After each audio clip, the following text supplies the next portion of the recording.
Hey guys, welcome back to the channel. This is story about what if Naruto and Hinata trained by Jiraiya part 1. Before I start, please do support for more amazing content and comments for part 2. Do consider to subscribe my channel and share my video to your friends and check out the description as well. Let's start the video. It had been 3 whole years since he had been here. 3 whole years of wandering around and training with that pervert Chunin Jiraiya. 3 whole years since that fateful day at Valley's End. 3 whole years since he had fought with Sasuke. 3 years he wasn't able to keep his promise to Sakura-chan. Sasuke. The thought of his old rival and best friend seemed to put a gloomy mood over Naruto as he walked through such familiar, and yet unfamiliar, woods to the only place he found acceptance, and yet at the same time, rejection. Konoha. Home. Jiraiya looked over at the blonde young man walking next to him. Cheer up, Naruto. It's been 3 years since you've been back. I thought you'd be excited about seeing everyone and showing off how much stronger you've become. Naruto shook himself out of his foreboding thoughts. Nah, I'm fine, Ero-senin. Just thinking up a way that I can show everyone how badass I am now. The truth was, he really was excited about coming back and seeing all the people he held so dear to him. It had been too long since he had seen the people that he considered his friends. After a few more minutes of walking, they came to the main gate of the hidden village of the Leaf. Just like I remembered it, thought Naruto. His excitement was growing with each step they took toward the towering gates. 2 guards from the top of the wall jumped down to inspect the 2 road-worn travelers. Who goes there? And what is your business in the hidden village of the Leaf? Naruto stood dumbfounded at what he just heard. What? What the hell are you talking about? Who am I? I'm Uzumaki Naruto, the future Hokage of Konoha. That's who I am. Jiraiya gave an apologetic shrug towards the 2 guards. Sorry guys, I guess he expected everyone to recognize him, even though he's been gone for 3 years. Jiraiya said this last part while giving Naruto a warning glance. Naruto reluctantly backed off, but still sniffed and turned his back on the 2 guards. One of the guards' eyes lit up with recognition. Ha ha ha ha. It is him. Who could forget Konoha's loudest ninja? I remember watching him at the Chunin exams, when he beat Hyuga Neji. That was an awesome fight. The other guard simply nodded. You're right, it is him. He turned to the white-haired man, who was actually shorter than the blonde ninja standing next to him. Then you must be Jiraiya, the Toad Sannin. Welcome back to Konoha. You are to report directly to Hokage-sama. She's been expecting you. And with that, the 2 gate guards gave a signal and the twin gates cranked slowly open. As Naruto and Jiraiya strode by and into the village, one of the gate guards turned to his companion. I didn't know if it was him or not. Last I remembered, Uzumaki was one of the shortest ninjas around. Now he's one of the tallest I've seen. His companion merely nodded. He sure has grown in the past 3 years. As they passed through the gate, they made their way directly to the Hokage's office, near the center of the village. As they walked by houses and stores, people stopped and stared at the 6-foot-plus ninja that was Naruto. Hey Ero-senin, why is everyone staring at me? Jiraiya had to crane his neck to look at Naruto's face. Probably because they recognize you and are happy that you're back. Jiraiya gave one of his grins. Maybe some girls think you're hot or something. Haha, Naruto could only roll his eyes. Pervert, all he ever thinks about are girls. Come on, let's go see Oba-chan. As they approached the center of the village and the Godame's office, Naruto noticed something was different, but couldn't quite place it. Then it him, holy shit. They got Oba-chan's mug up on the cliff. Look, Jiraiya followed Naruto's pointing finger. Looks like they do. Now I can look at her all the time. Jiraiya suddenly went crashing to the ground as Naruto knocked him on the top of the head. An occurrence that the Toad Sannin had become rather accustomed to. Pervert Sannin. Naruto wondered if the man ever stopped. Tsunade was reading a report on how many missions there were that needed to be completed. It wasn't looking good. 3 years and we still don't have enough ninja to keep up with the missions. Tsunade moaned and lightly banged her forehead on her desk. There was a knock at the door, and none other than Hatake Kakashi stuck his head into the room. Sorry for disturbing your thinking, Hokage-sama, but I just returned from my mission, which was a success, and look who I found standing in the waiting room. Kakashi pushed the door open the rest of the way to reveal Naruto and Jiraiya standing in the doorway. Tsunade's face lit up in one of her very few smiles. Naruto! You've returned! And you've gotten so big!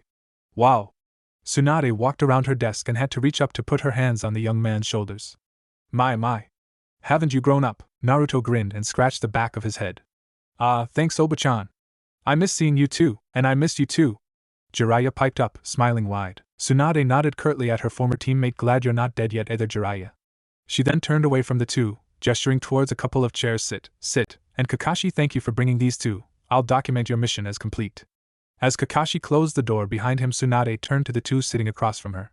I trust you kept Naruto out of trouble, Jiraiya? And Naruto, you have improved very much from what I read in Jiraiya's reports. Naruto grinned. Yeah, it was really great. Well, Ero-senin can be a pretty tough sensei. But it was all worth it. I'm loads stronger now. And as if to emphasize the fact, Naruto flexed both of his arms in a childish fashion. Tsunade smiled in exasperation. He hasn't changed much, but she had to admit though, the kid was ripped. His body had grown amazingly fast over the 3 short years that he had been gone, and Jiraiya had apparently put him through a large amount of physical training. He wasn't overly muscular like a bodybuilder, but she had no doubt that every muscle under his clothes was defined, hard and powerful. Tsunade gave a warm smile towards the blue-eyed blonde. And how were your travels and experiences with Jiraiya? Tsunade gave a hard stare towards Jiraiya. Jiraiya gulped audibly, catching the hidden meaning of Tsunade's words. Naruto on the other hand just laughed. If you're wondering if I'm still a virgin, don't worry, it was usually up to me to save Jiraiya from certain death when he got caught in the women's showers. Naruto chuckled, besides I don't need a girlfriend. I'm perfectly fine. Tsunade, however, relieved as she was at the news that Jiraiya's habits seemed to have a reverse effect on Naruto, could see that he wasn't fine. Naruto was almost 17, he probably couldn't stop thinking about girls even though he wouldn't admit it. And after such a hard past and having difficulty making friends, he was probably depressed that he had never had the affections of someone other than the few adults who understood and respected him. She pitied him at the moment, even though she knew it wasn't what he wanted. Oh well, with a body and looks like that, he won't be finding it hard to find a date now that he's back in civilization. Tsunade erased her worries and focused on the task at hand. Alright, Naruto, before I dismiss you, I wish to give you the news that you are to participate in the upcoming Chunin exam in the next 7 days. Since you are the only one of your class who isn't at least a Chunin yet. Naruto's grin diminished somewhat. Hee, so I am the only genin in my class then? Tsunade smiled. You and Hyuga Hinata. Naruto started in surprise. Huh? Hinata-chan isn't a Chunin yet? How come? Tsunade sighed. Because the year that you left, when the Chunin exam was held for the 2nd time, Hinata and her team did fine. Hinata lost her fight in the 3rd part of the exam though, and wasn't elected to become a Chunin. Almost all the other genin though, including her teammates, Kiba and Shino, achieved Chunin rank. She hasn't tried again since. Naruto stared wide-eyed. Huh. That isn't like Hinata-chan at all. She might be a little quiet but she's tough, I know. I'd have thought she would have gone back as soon as possible for another try. Naruto scratched his head in a confused manner. Tsunade could only smile inwardly. The girl was in love with him, and no matter how much he had matured he still hadn't figured it out. She knew why Hinata didn't go back and try. She only tried because of Naruto having confidence in her. She didn't want to lose his confidence. An idea bloomed in Tsunade's head like a flower opening up to the sun. You know, Naruto, Hinata would probably try again if you gave her some of your renowned encouragement, maybe? And if she knew that her #1 loudest fan was going to be there as well. Tsunade raised questioning eyebrows at the young man sitting across from her. Naruto's face instantly lit up. Yeah. Of course she'll try again if she knows I'm going to be there to root her on. Hey. Maybe we'll be on teams. Then no one would stop us. She's sure to make Chunin this time around. I'll make sure of it. Naruto jumped out of his chair and strode to the door. Matter of fact, we only got 7 days. I'll convince her to go to the exam today. That way we can start training right away. Tsunade jumped up and yelled, Naruto, think fast. As she threw something at him. Naruto smoothly caught it just before it hit him in the temple. Huh? What are these, Oba-chan? He was holding a ring of keys in his hand. Tsunade smirked. Those are the keys to your new house. The place you were living in was a dump, so I found a new place that hasn't been inhabited for a few years now. I had your stuff moved over there. Kakashi will show you the way. Naruto smiled and waved at his one-time sensei and the Godane. Thanks, Oba-chan. See ya, Ero-sanin. And with that he walked out the door. Jiraiya turned back to Tsunade. You didn't, he said in disbelief. Tsunade gave a small mischievous smile. It is his inheritance after all. His brother would have wanted him to have it. Besides, he's 16, he's old enough now to own it. Jiraiya gave a somber laugh. Yeah. His entire family would have wanted him to have it. A few moments of silence passed before he spoke up again. So? How does the search for the Uchiha kid, Orochimaru, and the Akatsuki go? Tsunade gave a deep and remorseful sigh. We don't know what Orochimaru is up to right now, other than the fact that he has 3 sound names in the upcoming Chunin exam, and of the Akatsuki, all we know is that they're still searching for Naruto. You probably know more than us, Jiraiya. Jiraiya raised his eyebrows in a mildly interested manner. Not at all, actually. The boys' training took up almost all of my time. I hardly had enough time to finish the sequel to the Come Come Paradise series. And what of the Uchiha boy? You didn't tell me about the situation with that. Tsunade could only let out another sigh. We've abandoned the search for him. Jiraiya's eyebrows rose even more. Why? Naruto won't be happy about this, you know that, right? Tsunade could only stare at her desk. I know, Sakura didn't take it very well when I told her either. I would tell Naruto, but he'll probably hear it from her before he sees me again. It's pointless to go after him now though. I gave Naruto to you for 3 years in order to keep him from trying to kill himself trying to find Uchiha, and of course to keep him from Itachi. But 3 years wasn't enough time for us, we couldn't find him, and now 3 years have passed and he hasn't returned. He's probably already Orochimaru's vessel now, and if not, he's so lost in the darkness I don't even think Naruto can bring him back. A single tear escaped Tsunade's eye. I wish I could make it up to Naruto and Sakura somehow, but all I can do now is protect him from Itachi. That's why I'm sending him to the treehouse Jiraiya. Only you and I know where it is. I'm going to send a small group of bodyguards. He'll stay up there until we've dealt with Itachi and the rest of the Akatsuki.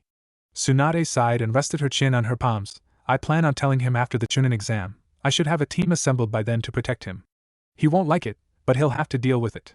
Tsunade was trying to sound resolute in her decision, but she couldn't help but let the guilt creep into her voice. Jiraiya nodded solemnly. I agree, that's a good idea, Tsunade. You're doing a great job at keeping Naruto safe. Then she completely broke down, sobbing into her hands. Oh Jiraiya, I've been such a screw-up. It's been 3 years already, and we still don't have enough ninja to keep up with the missions, and I've completely failed Naruto and Sakura. I wasn't able to save Sasuke for them.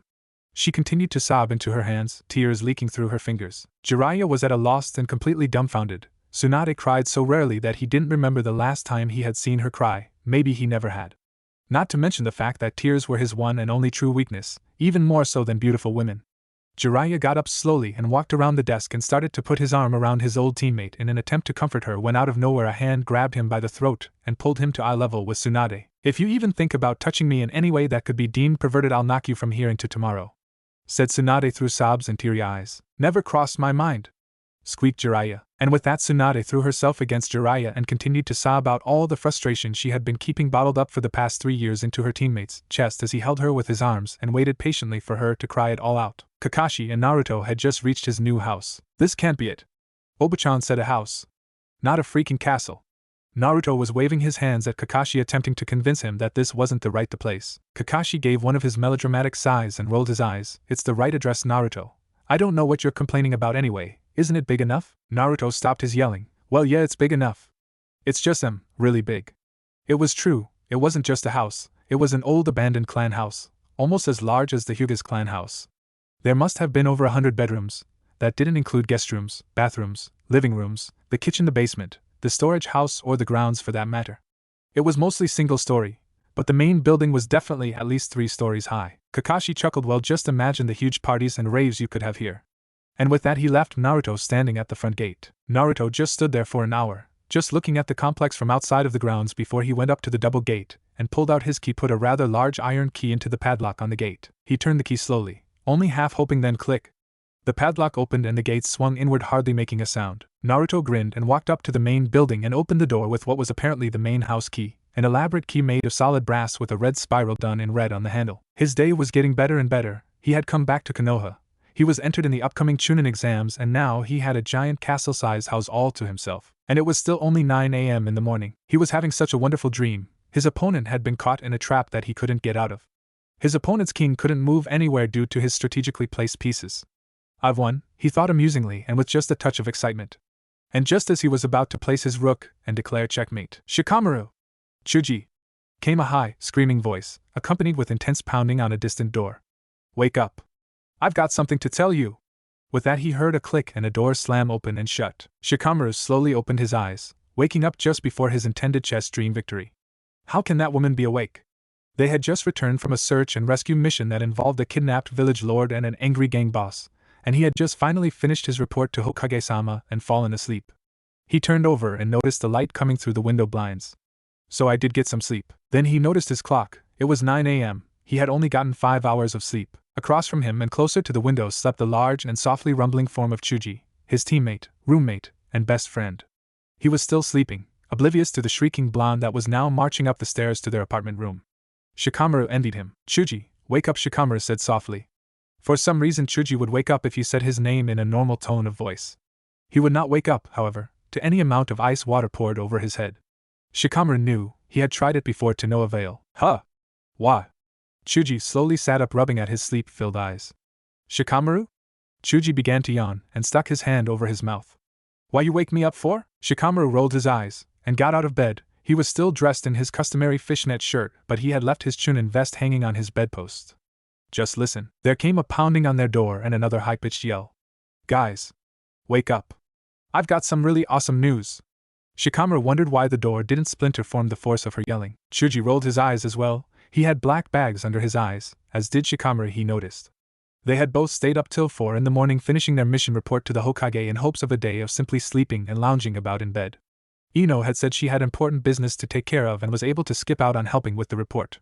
Does she know the meaning of the word quiet? Or maybe even shut up? There came a pause at the door. I heard that, Chuji. There was a warning tone in the voice. Chuji leaned towards Shikamaru and whispered, "At least she's not breaking anyone's eardrums now." Shikamaru could only grin, for at that moment what appeared to be a storm of blonde hair swept into the room and started pummeling Chuji's skull. Shikamaru sighed and waited for the beating to finish. So troublesome. After what appeared to be a blonde fury beating the crap out of poor Chuji, Shikamaru spoke up, "What is it you got to tell us, Ino?" Ino turned around to face Shikamaru, leaving a bruised and battered Chuji lying dazed on the bed. She had grown out her hair again after her fight with Sakura. It was once again the long ponytail that reached the top of her ankles. She had filled out as well, growing a considerable bosom and well-rounded hips. Many men had asked her out on dates, but she had politely, and sometimes not so politely, refused them for 3 years straight. Shikamaru sighed. Sometimes it was so obvious that she was in love with Chuji that he couldn't figure out how his blocky friend didn't seem to notice at all. And Chuji had gotten blocky all right. He was no longer the chubby boy who ate food all the time. He was still very broad and wide, but was now a block of solid muscle who happened to eat food all the time. Ino would sit out during their group training, saying she had to take a rest. Shikamaru knew it was because she just wanted to watch Chuji, which she did, accompanied with blushing cheeks, starry eyes and a lot of sighing. Ino was not usually one to be shy, but when it came to Chuji she just couldn't bring herself to tell him her feelings. Shikamaru had heard that she had even taken a 6-month class in cooking. Shikamaru sighed again. He figured if Ino kept this up, which she had for 3 years straight and with no sign of slowing down, they would get together eventually. So he merely grinned from the sidelines watching their drama unfold like a chess game. Chuji's almost as bad as Naruto was with Hinata. Shikamaru returned from his thoughts and looked at the excited young woman that was Ino. She was literally bouncing on her toes in overexcitement. "What is it, Ino? You woke us up." Ino stopped her bouncing and frowned at Shikamaru. She had to look up to do so though. Unlike Chuji who had gotten wider, Shikamaru had gotten taller, shooting up like a beanstalk. He was even taller than his dad, and one of the tallest jounin in the village. "I know. But wait until you hear what Tsunade-sama told me." Shikamaru crossed his arms and waited patiently for the climatic response. "Naruto's come back.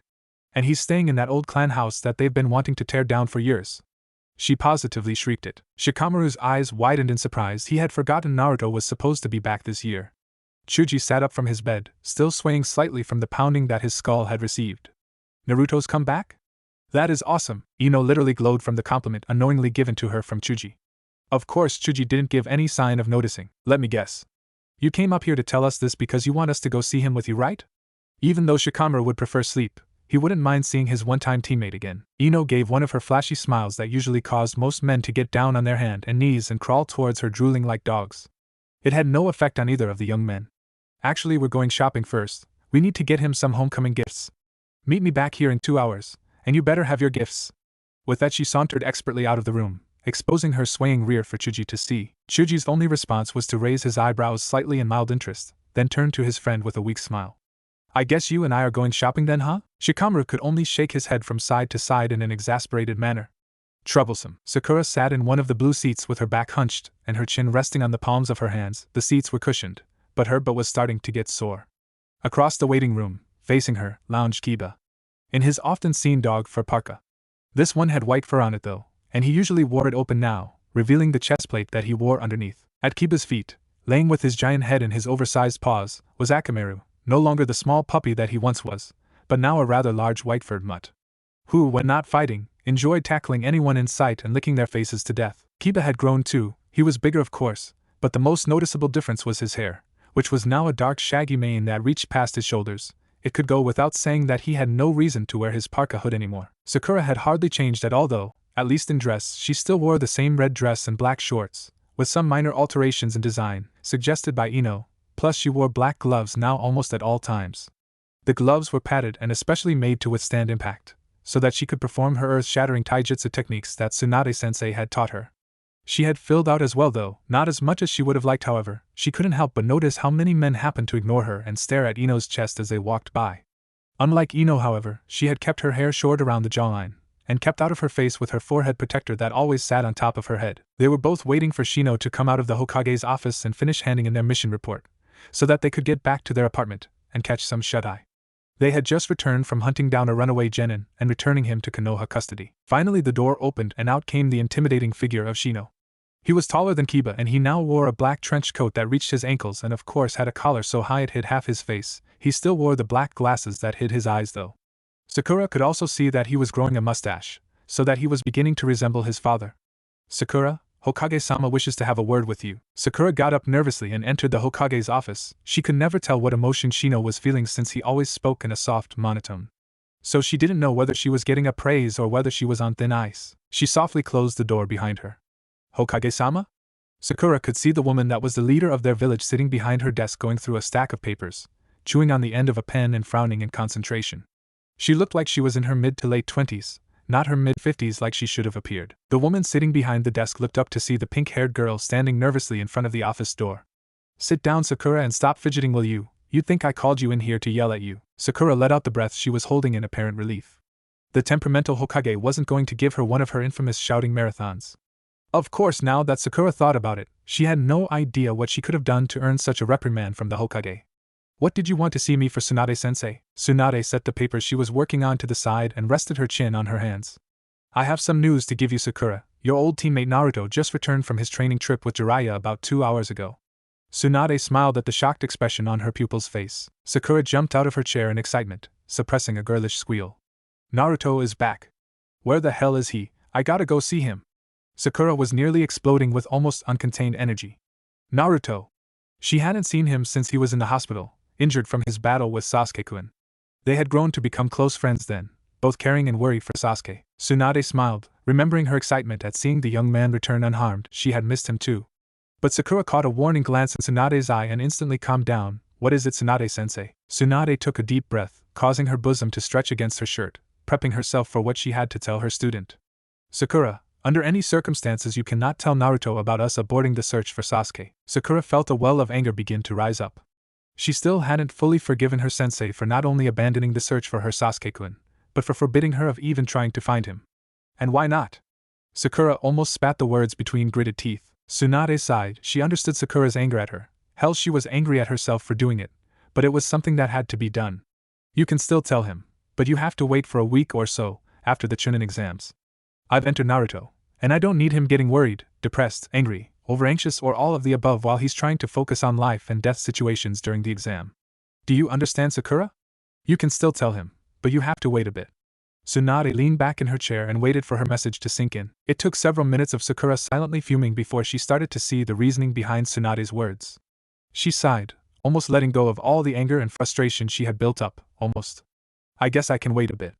But I don't have to like it or pretend I do. And I'm telling him right after the exam, okay? Tsunade breathed a sigh of relief. Sakura had picked up her habit of loud yelling and swinging punches when she got angry. She didn't want to have to knock some control into her best student if she got out of hand. Promise? Sakura bit her lower lip and chewed for a moment before answering. Promise, she said grudgingly. I still don't have to like it though. Tsunade smiled and nodded her head. I didn't expect you to. Now go. I think there's a certain blonde, messy-haired ninja you've been waiting to see. She was glad to see Sakura smile warmly and walk out of the office. At least she didn't slam the door. That was a good sign. Sakura re-entered the waiting room to see Shino and Kiba speaking to each other. Akamaru gave a deep bark when she came out of the office, causing Kiba to look up and smile wolfishly at Sakura. Shino just got done telling me about Naruto getting back. Come on, I can't wait to see the little twerp. Naruto was finding that having a castle-sized house to himself wasn't all it was cracked up to be. He had found his room on the 3rd floor of the main building. It was a big room, with its own bathroom that had a swimming pool-sized bathtub/shower, and even its own sauna. The bed was a huge 4-poster made of solid oak, and with silk sheets. There was also a couch, a big screen TV, and a mini kitchen, complete with a full-sized refrigerator. All of his things were in the room, including changes of his old orange jacket and pants that he no longer fit into. And of course a cabinet stocked full of ramen bowls and shin cups. After he dropped off his stuff, he decided to do a little exploring of the premises. The 2nd floor of the main building had 2 honorary guest bedrooms, complete with everything the master bedroom had, except everything was on smaller scale and there wasn't a sauna. The entire 1st floor was one big entry room that could be used as a living room. Here everyone came from the front lawn through the entryway and into the rest of the complex behind the main tower. From the outside one could see that the walls of the entire house were white stucco and the roofs were an emerald-colored tile. The front lawn was longer than it was wide, with a cobblestone walkway that led up to the solid oak door of the main tower. Behind the tower it opened up into a square courtyard that was about 100 feet on each side and surrounded by a covered boardwalk. The courtyard had a sand floor with concrete walkways weaving through it, a little stream that ran from one side to the other, and even a little bridge over the mini river. And of course a few trees, a couple of boulders and some bushes and flowers to finish off the pretty scene. From the boardwalk one could enter other rooms, including the kitchen and dining room which was on the other side of the main tower, and into other sections of the house complex. Naruto found that the only rooms that were clean were the ones in the main tower. Almost every other room in the tower was empty and dusty. The kitchen was devoid of any cooking materials, and the dining room lacked even a table. Of course, Naruto figured the table would have to be several yards long in order to fill the narrow room. He could tell he was only expected to live in the main tower. He had everything he needed there. This place was apparently meant for an extensive family, and he was the only one here. He suddenly felt very alone while standing in one of the empty rooms, watching the dust float off the sun rays. He had no family. He may have never had a family. For all he knew, he was the QB reborn as a child. He quickly rubbed tears from his eyes with the palms of his eyes. He wasn't going to cry about this. He cried enough over it already. He quickly went back to his room, skipping over the other unopened rooms, and began to unpack his things with an unnatural vigor, as if he wanted to feel at home as quickly as possible. He was just finishing up putting away clothes that would fit him and putting up all the baubles he had gotten on his travels with Jiraiya, when the house bell rang. It came from a small speaker up on the wall. He had noticed them in most of the rooms he had gone into.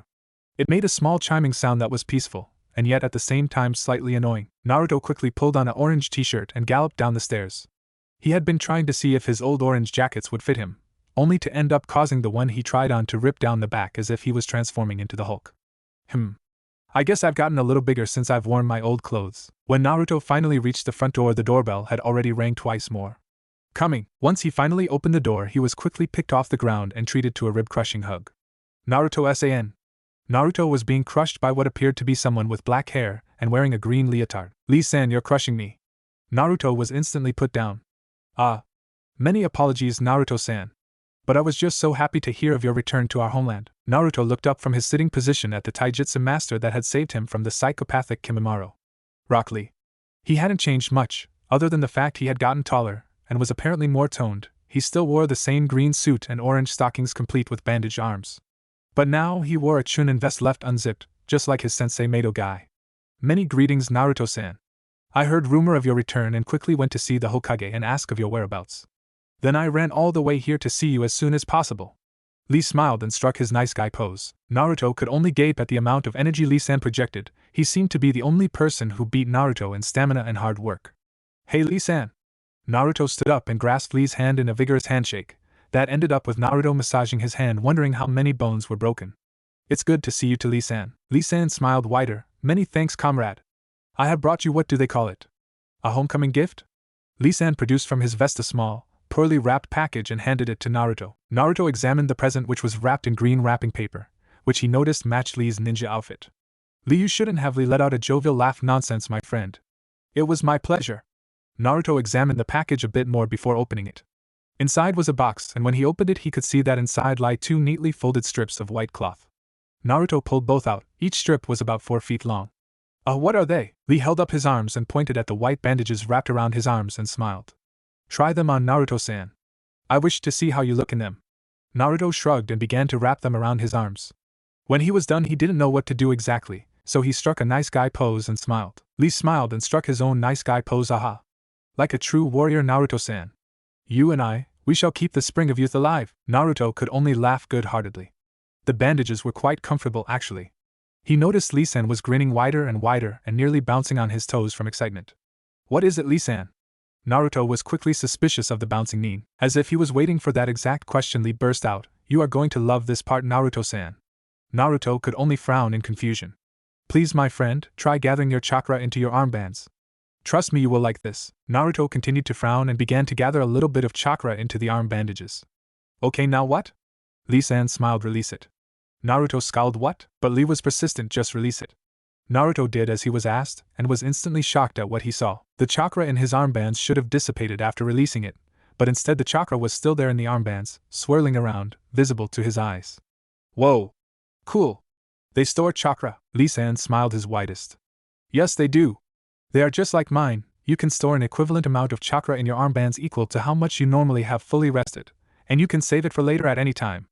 I use mine for taijutsu, but you can use it for ninjutsu and genjutsu as well. Naruto was now grinning. Wow! Lee, these are awesome. Thanks, no problem, my friend. The pleasure is all mine. Then Lee got a mischievous glint in his eye. Would you like to try them out, Naruto-san? A friendly one-on-one match, maybe? Naruto grinned with just as much mischief. He was really looking forward to seeing how good Lee's taijutsu had gotten. Sure! Come on out back, I got this big-ass courtyard out back we can spar in. Shikamaru, Chuji and Ino were on their way to Naruto's house. Ino was walking exceptionally close to Chuji, who of course didn't seem to notice the attention. Shikamaru looked at the surrounding buildings. Are you sure this the right way, Ino? They were headed towards the direction where the Hyuga and former Uchiha clan houses were located. Ino glared at Shikamaru. Of course this the right way, you baka. I would never get us lost. Chuji snorted around a mouthful of chips. You got us lost in that forest when we were running away from that gang boss and his thugs, and while we were trying to get the village lord to safety. He then promptly stuffed another handful of chips into his mouth. Ino began to pout. That wasn't my fault, Chuji. It was that stupid map the village folk gave us. Shikamaru sighed. Let's just find his house, give him our gifts and get back to bed. I really need to catch up on some sleep. He had bags under his eyes that were probably visible from 100 yards. Shikamaru had in his hand a book on how to master chess and your opponent. It was his gift to Naruto. Ino looked at it and sniffed. You know he'll never read that, right? Naruto can't possibly be interested in anything that has to do with patience and actual thought process. Shikamaru simply shrugged. If he doesn't, oh well, if he does then maybe it will improve that part about patience and thought process. What about you? You know he's going to kill that little green root, you got him right? Ino turned pink in the face. She was carrying a clay pot with what appeared to be a green stalk with a closed bud sitting atop it. Chuji examined it closely for a moment. It doesn't look very impressive. Ino wilted under Chuji's words. It's one of my mother's creations. She says it only blooms on a special occasion. She wouldn't tell me what it was. She just said it would be perfect for Naruto. Chuji looked up from the sorry excuse of a plant. Your mom made it? Ino instantly brightened at the chance to explain to Chuji how her mother was able to design her own breed of flowers by using chakra. After she had finished the explanation and leaving a highly confused Chuji, she decided to comment on his present. Your present was probably the best choice for him, Chuji. Chuji was carrying a large box in both arms. On the front it said in big words, make your own homemade ramen. Chuji shrugged. Yeah, I know he's obsessed with ramen, so I figured he'd like this. Shikamaru shook his head. Funny how both Chuji's and Naruto's interests ran so close together. They hadn't walked much farther when they heard a deep barking from behind them. Hey! Ino Pig, wait up. Ino spun around and was embraced by her best pink-haired friend. Are you guys going to see Naruto too? Sakura asked. Ino nodded and showed her gift. We got him homecoming gifts. What about you guys? Kiba grinned mischievously and squatted down to pet his wolf-sized dog. Akamaru here has got a big slobbery kiss for our sorely missed Naruto-kun, don't we, Akamaru? Akamaru answered with a deep bark in agreement. Shino displayed a glass case that was filled with pinned butterflies, some so colorful they resembled rainbows. I went into the woods and gathered these for Naruto. He can hang it on his wall. Ino google-eyed the butterflies. They're so colorful. I didn't even know some of these existed here in Konoha. Ino then turned to Sakura. And what did you get our number one short and loud ninja? Sakura looked at Ino with knowing smile. That's for me to know, and you find out, Ino Pig. Ino grinned wickedly. Oh, forehead girl got Naruto some smoochy I think. Sakura blushed at the suggestion. No, I didn't. It's just something that both of us find some importance in. You wouldn't understand. And with that she stuck her nose in the air and strode past Ino towards Naruto's house. The others followed behind, sniggering amongst themselves. Raisin Gan!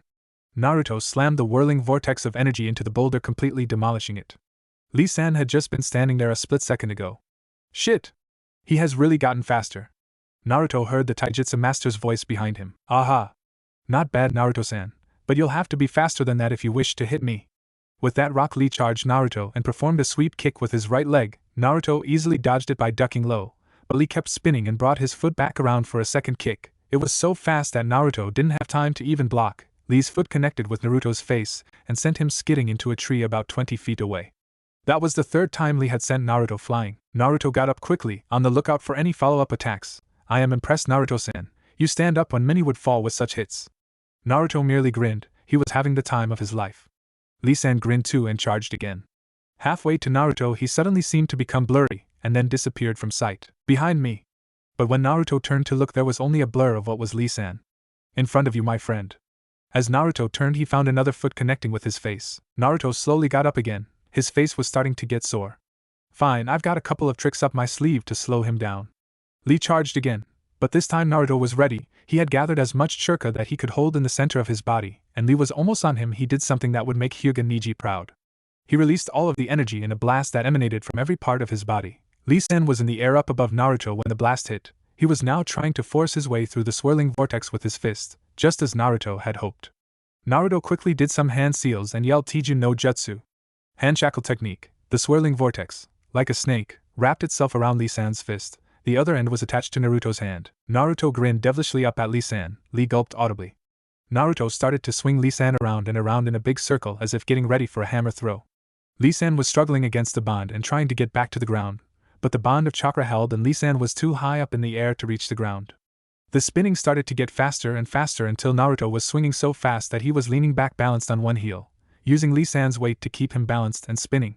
And then he released Lee-san when he thought he couldn't go any faster, sending him hurtling towards a group of people who were standing at the entrance of the courtyard. Chuji stepped in front of everyone and yelled Baika no Jutsu, causing him to grow into a 20-foot wide ball of muscle and fat. Just in time to catch the flying rock Lee from crashing into anyone. Lee collided with Chuji's padded chest, causing a shock wave to erupt and kick up the sand on the courtyard floor. UMPF! Grunted Chuji, eyes going wide. Rock Lee emerged from the cradle of Chuji's chest and landed on the ground, trying to stand and falling to his knees, swaying from side to side with intense dizziness and motion sickness. Chuji transformed back to normal and held his chest. Ow! Man, that hurt! What the hell were you doing, Lee? Ino shrieked and ran over to Chuji and began to rub his chest for him. Chuji didn't seem to notice. Again, Lee stood up on wobbly legs, still swaying from being spun around so much.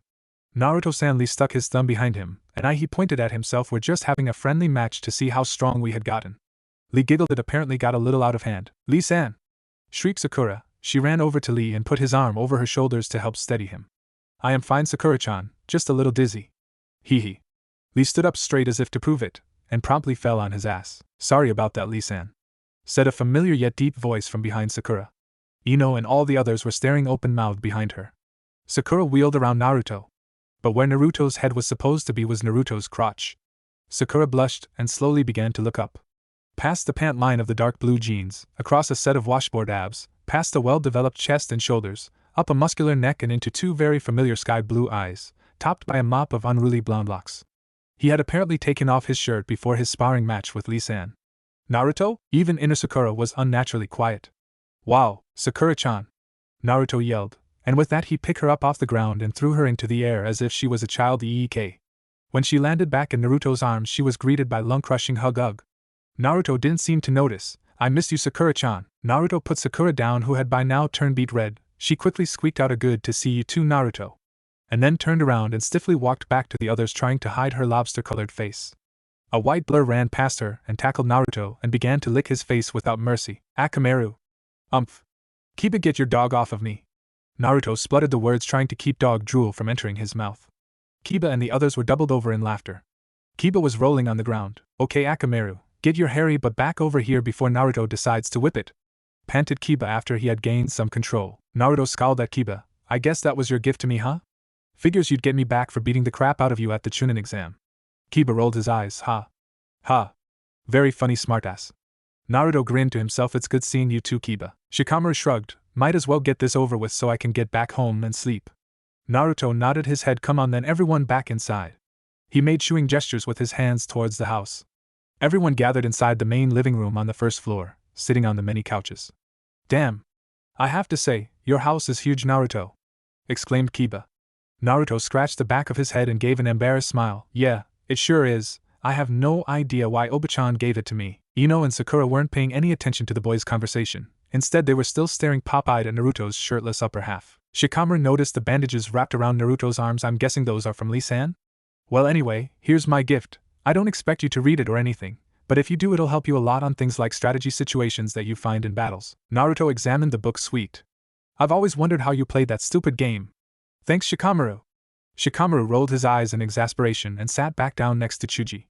Naruto was confused but grateful for Ino's gift. It's the thought that counts, Ino-chan. Ino sighed yeah and sat back down on the other side of Chuji. Naruto complimented Shino's gift. It's awesome. I'll hang it on my wall. Shino nodded. I'm glad you like it, Naruto-kun. It's good to have you back home. Then of course Naruto was ecstatic over Chuji's gift. Sweet. You can make up your own flavors. Chuji nodded his head vigorously. I've already got one. Here, I'll tell you my favorite recipe. With that, he leaned over and whispered into Naruto's ear as his eyes began to grow wider and sparkle. Hell yeah. I've got to try that one. Thanks a million, Chuji. Naruto and Chuji high-fived with two big goofy grins plastered on their faces. Ino noticed Sakura standing off to the side. Hey, forehead girl. What about your mystery gift? Well? Naruto looked around in surprise. Huh? You got a gift for me, Sakura-chan? And I thought being able to see you again was enough. Sakura blushed and nodded meekly, then walked up to Naruto, staring at the ground in front of her. Naruto looked down at her with concern etched onto his face. What is it, Sakura-chan? Sakura reached in her pack that was slung on her back and slowly pulled out what looked to be a thick blade with a large ring on one end. Naruto's eyes widened in instant recognition. He took the weapon from Sakura's hands and flicked his wrist, causing 3 more blades to unwind into what looked like a bladed windmill with the ring in the middle. It was a Fuma Shuriken. More importantly, to Naruto, it was the Fuma Shuriken used by Uchiha Sasuke on their first ever A-rank mission as a Genin team. Naruto looked down and saw tears streaking Sakura-chan's face.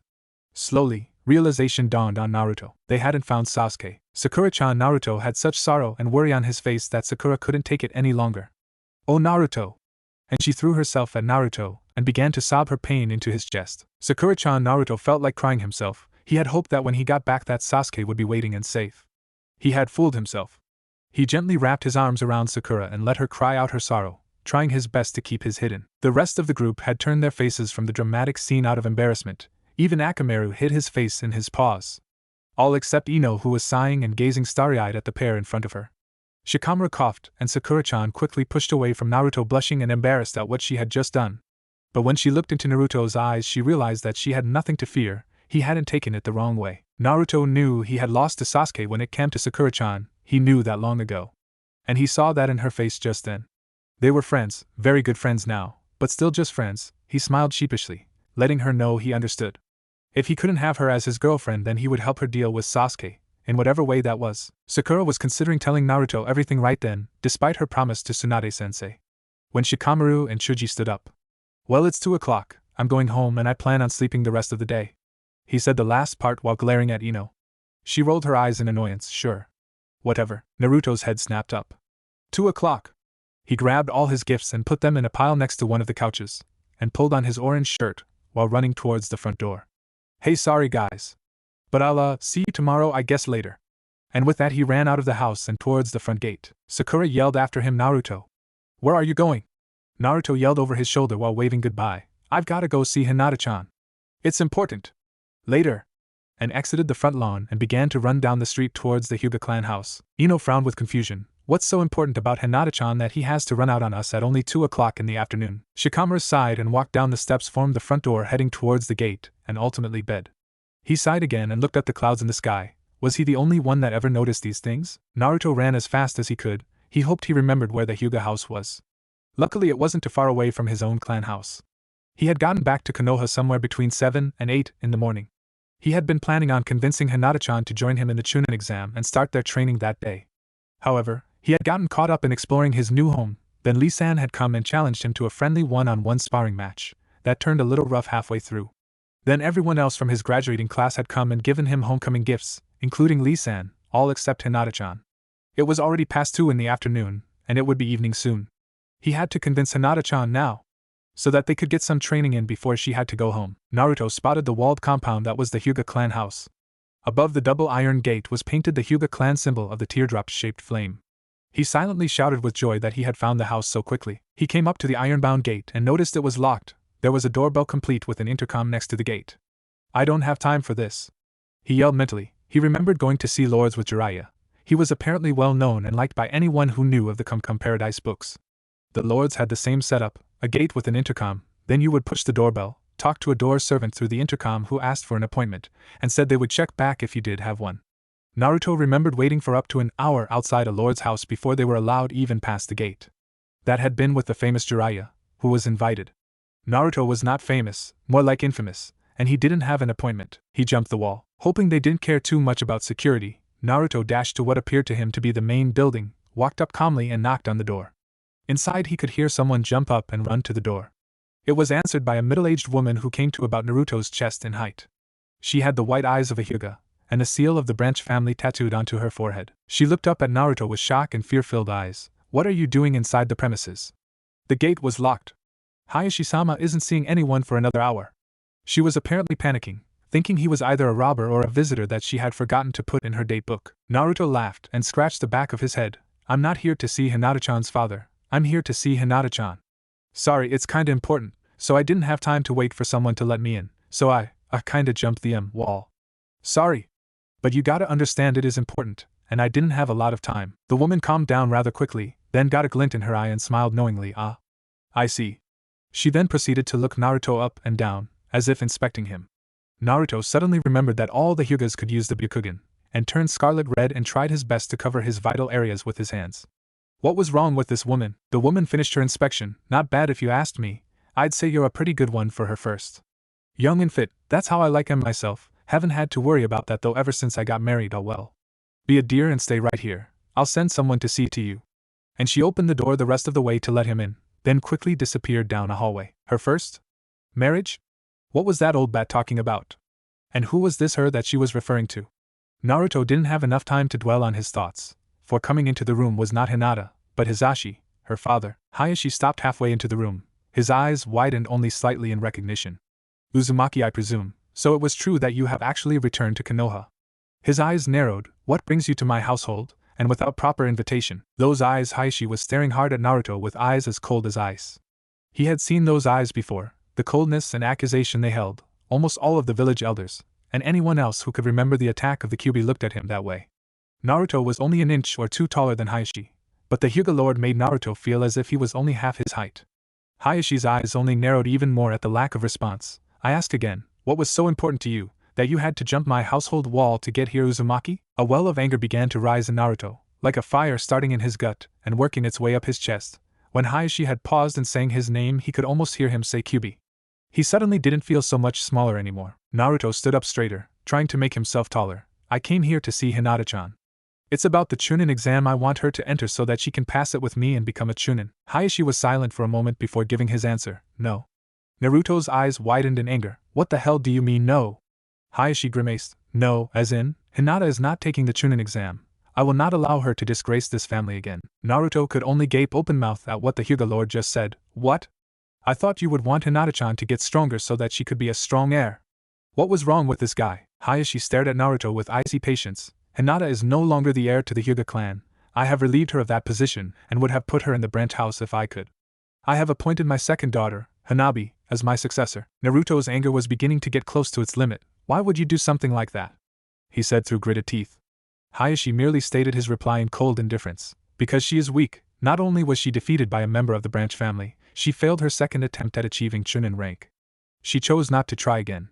She has dishonored this family, and she has dishonored me. She is not fit to be the heir to the Hyuga clan. Naruto closed his eyes, trembling with anger and clenching his fists at his sides.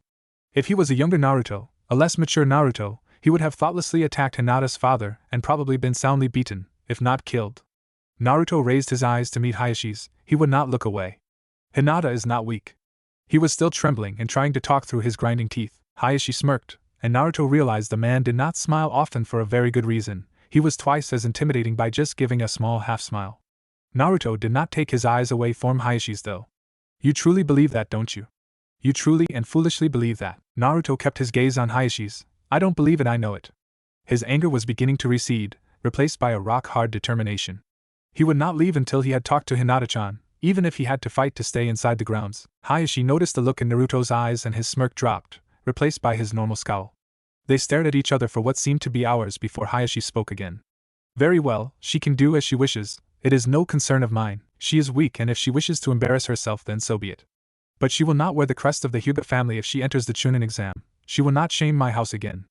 And with that he shifted his gaze behind Naruto. Neji, escort the Uzumaki trash out to the gate, and then retrieve Hinata for him. He then turned around with a flourish of his robes and strode down the hall he had come from. Naruto glared at the retreating back of Hyuga Hiashi until he disappeared behind a corner. He then turned around to see a very familiar face calmly watching him. Neji was leaning against the wall with his arms crossed over his chest and his ankles crossed. Neji wore a fishnet shirt with the Chunin vest worn over it. He still had the bandages on his arms like Lee-san, and he wore black leggings that were wrapped with more bandages from the knee down. He was nearly as tall as Naruto, about the same height as Lee-san. His hair had gotten longer, pulled back into a wrist-thick braid that almost reached the ground. Neji only nodded his head, pushed himself from the wall and headed out the door, apparently expecting Naruto to follow him. Naruto caught up to him, and the two men walked in silence until they were outside the front gate. Neji turned to Naruto, and the two stared at each other for nearly 5 minutes before Neji spoke. I apologized. Naruto shook his head in confusion. What? Neji looked intently at Naruto. I apologized to Hinata for what I did at the Chunin exam. I wanted you to know that. Naruto raised his eyebrows in surprise. You apologized to Hinata-chan. Neji nodded his head in confirmation. Alright then, I forgive you, Neji. Neji's eyes widened in surprise, just like that. You forgive me? Naruto nodded his head. Yep. You're the type I guess who would only apologize if he meant it. Neji thought about this, and nodded in agreement. I did mean it, Naruto, and I want to apologize to you as well since I didn't get the chance before you left. I am sorry, you were right and I was wrong. I may not be able to change some parts of my life, but I don't have to be chained down by a perceived fate. I can change my destiny. All I have to do is try. And I would like to start over, Naruto. I would like us to be, friends. You are different than what I first thought of you. I think it would be worth getting to know you better. Naruto was stunned. He had never expected Neji to apologize to him, much less offer to be friends. It took him a moment to recover enough to reply, "Oh, of course, Neji, I forgive you. And I think it would be great if we were friends. Speaking of, remember that all-around defense thing you did on me during the Chunin exam?" Neji nodded yes, the heavenly divine spin technique. It was rather difficult for me to learn. What about it? Naruto grinned, and scratched the back of his head. Well, you see, Ero-Sennin apparently dated some chick a while back who was part of the Hyuga clan, and she wasn't too strict about sharing techniques with Jiraiya. Neji's eyes widened in shock. Naruto caught Neji's look and began shaking his head. Don't worry. She didn't tell him about the Byakugan. But she did tell him how to do the heavenly spin thingy, and he taught it to me, and well, I can do it. Neji could only gape in shock at Naruto. The fact that Naruto could perform that technique was impressive. Naruto scratched the back of his head. Don't worry, I won't tell anyone else how to do it. I promise. But could you not tell Hisashi about it? I'm guessing I would need Jiraiya to protect me if he found out. Neji frowned. I won't tell him, entrusting that you will not tell anyone else. I hear that trust is a key factor in friendships. Naruto nodded his head vigorously in attempts to stem Neji's worry. I swear I won't. No one will hear from me how to do the, whatever it is, technique unless it's another Hyuga. Neji looked into Naruto's eyes. I suppose I don't have to use the Byakugan in order to tell that you're speaking the truth. Very well, Naruto. I will not tell Hisashi-sama of this. Naruto sighed in relief, then got a serious look in his eyes. Why is Hisashi being so cruel? I don't get it. He's Hinata-chan's father. He should be supporting her. I don't even have a family and I know that. Neji sighed. Ever since the Chunin exam, Hiashi-sama has grown kinder towards me, for he felt pride in my skills. I am after all his brother's son. But he was disappointed with Hinata. Even if I was so skilled, I was still part of the branch house. In his eyes, Hinata should have been stronger and able to beat me. You have to understand, Naruto, the clan is everything to Hiashi-sama, and he will do everything and anything to make sure it stays the way it is, even if it hurts the clan. He believes strength lies in tradition, and so he will never sway from that path. Neji sighed, his eyes sad before continuing. At first, everything was fine, but as Hiashi-sama began to pay more attention to Hanabi and me, he grew more cold and distant towards Hinata. I had already apologized to her, and it hurt seeing her treated this way. Then after she failed the second Chunin exam, Hiashi-sama renounced Hinata as the heir by announcing Hanabi as the heir in full ceremony. Hinata was crushed, not that she desired to be the heir, but because of her father's rejection. I and her former teammates have been her only comfort. She has rarely left the household. Only from the insistence of Kiba and Shino will she come out. Naruto was trembling again. The anger returned in full force. How could he? That bastard. Damn him for treating Hinata-chan like she was trash. Naruto then remembered what Hisashi had called him, Uzumaki trash, and suddenly his anger was replaced by that rock-hard determination. He would show that Hisashi what trash could really do. He looked up at Neji, who was grinning at his new friend's expression. Go get Hinata-chan for me, will you? Neji smiled one of his very few genuine smiles and nodded his head as he went through the gate to retrieve Hinata. Naruto was waiting impatiently, leaning against the wall next to the gate. It had been nearly half an hour. How long could it take for Neji to convince Hinata-chan to come out? He was considering jumping the wall again and searching for her himself when he heard footsteps and two familiar voices coming towards the gate from inside the wall. Ano, why won't you tell me who it is? Neji Nizan. Trust me, Hinata. It's a surprise that you'll absolutely love. Naruto realized Neji hadn't told Hinata that he was the one who had come to see her. He never thought that Neji had the capacity to be a prankster. Naruto decided to give her a surprise hello. He jumped on top of the wall just as the two Hyugas came through the gate. Naruto's eyes widened at seeing Hinata. She almost hadn't changed one bit, but she had definitely grown. She was almost as tall as Neji, only a couple inches shorter, and her hair was the same bowl cut, but the two strips of hair that framed her face were much longer and nearly came to her stomach. She wore a baggy zipped-up jacket and baggy pants, effectively hiding her entire figure. She swung her head from side to side. Neji Nizan, I don't see anybody. Can we go back inside now? She turned to face Neji, putting her back to Naruto. Perfect. Naruto jumped down silently directly behind her. Hinata-chan? Hinata stiffened to the point that she resembled a wooden board. Neji was attempting to suppress his grin from turning into a full-blown smile. Hinata slowly, ever so slowly, turned around to face the towering figure behind her. She couldn't believe it. 3 years since she last saw him, leaving with Jiraiya, his back to her as she hid in the shadows, wanting to say goodbye before he left but unable to bring herself to do so.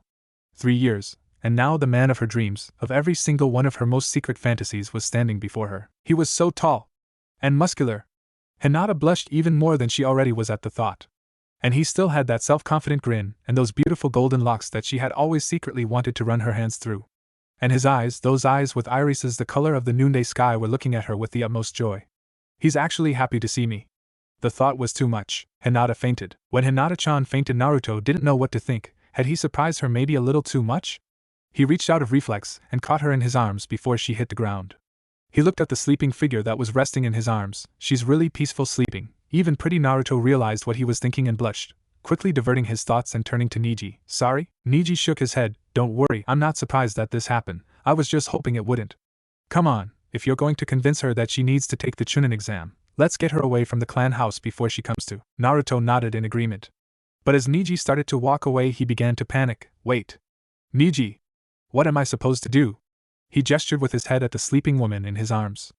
Neji simply shrugged. Looks like you gotta carry her. Come on, I know a good place you two can talk. Naruto looked down at Hinata-chan, then sighed and shrugged. Oh well.